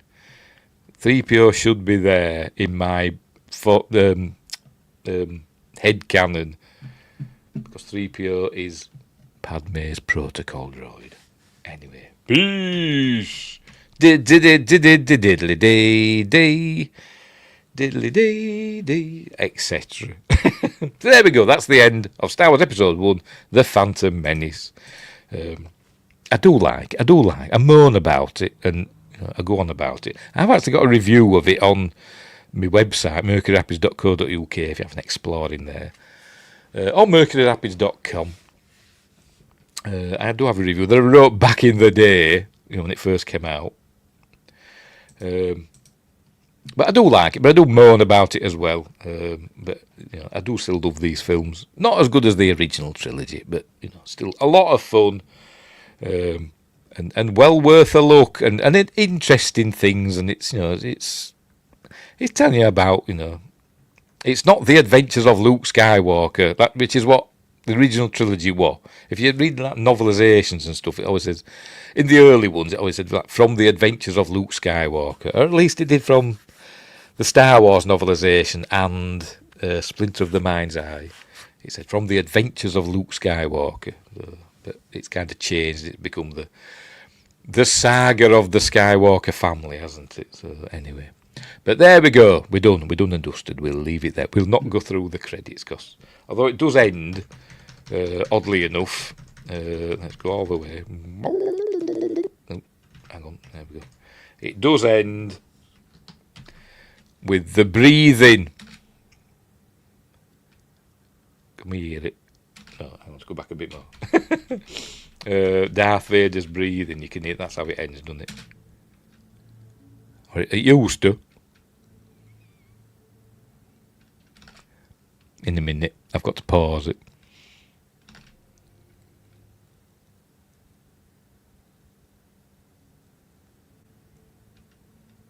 And it's ready. I'm on full. Oh no, I'm not. Hang on. Why is that not on 100%? It ends with Darth Vader's breathing, doesn't it?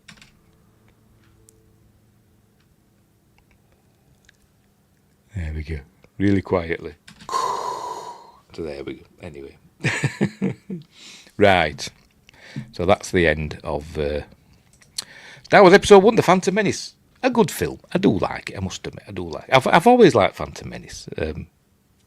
But I must admit, I'm one of these weird people that likes Attack of the Clones. Attack of the Clones is my favourite of the prequel trilogy, and I'm one of them weird people. Windgrace, I always like this, but I was the target age upon release. That's true, because you're a young'un. Anyway, Justin says, I personally like this one the most out of the first three, so there you go. I do have a soft spot for it, I must admit. Like I say, I've got the blooming soundtrack and everything. But I'm one of these weird people that really likes Attack of the Clones, and I don't know why. I know it does have problems, but I really like Attack of the Clones. Anywho, right, so 3 hours, bloody hell, 3 hours, crikey. Got to do all this again on Wednesday. We'll leave it there. We will leave it there. As I said, what's coming up next? On Wednesday, we're doing... I still haven't got it out. Never mind. We're having a Magnificent Mondays Wednesday special. We're doing another Star Wars film, Empire Strikes Back.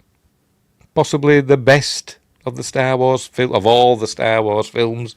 Quite possibly. It's not my favourite, though, I must admit. The original Star Wars is still my favourite. But Empire Strikes Back is up there. Is up there. Just like my favourite part of the Lord of the Rings movies before they leave the Shire. Is that true? Crikey. Didn't for me. Anyway. Right. So, I'm going now. Oh, pardon me, I'm burping. Was that some pop? Right, so we'll leave it there. So thanks Win Grace and Justin34. I don't think anybody else popped in, did they? Oh, excuse me. Apart from cheap viewers on stream, boo, from Twitch. No, nobody else popped in. So we'll leave it all there. We'll leave it there. So hopefully we'll all be back on Wednesday to do this again with Empire Strikes Back. Shall I do the special edition or the original version? I'll do the special edition. We'll do the special edition of Empire, I think. My viewers are all expensive. Okay. Justin says Empire is the best. It possibly is. It possibly is the best of the films. As I said, it's not my favourite, but Star Wars is still my favourite. But Empire's up there. The thing I don't like about Empire is actually the bits with Yoda on Dagobah. I think the film dips, faster with more intensity. That's what we need for those bits. But anyway, you just read the cheap viewer's comment. Did I? Oh, cheap viewers on stream, boo. Yes, I did, didn't I? Yes. Tell you, I say things and I forget instantly what I've said. Dear. A New Hope is good also, says Justin. It is. Although I just call it Star Wars. Because I'm old. Anywho, right, I'm going now because it's gone midnight now here. So I've got to get to bed because my sisters are coming tomorrow. My sisters are calling. And they always call early. So I've got to tidy up.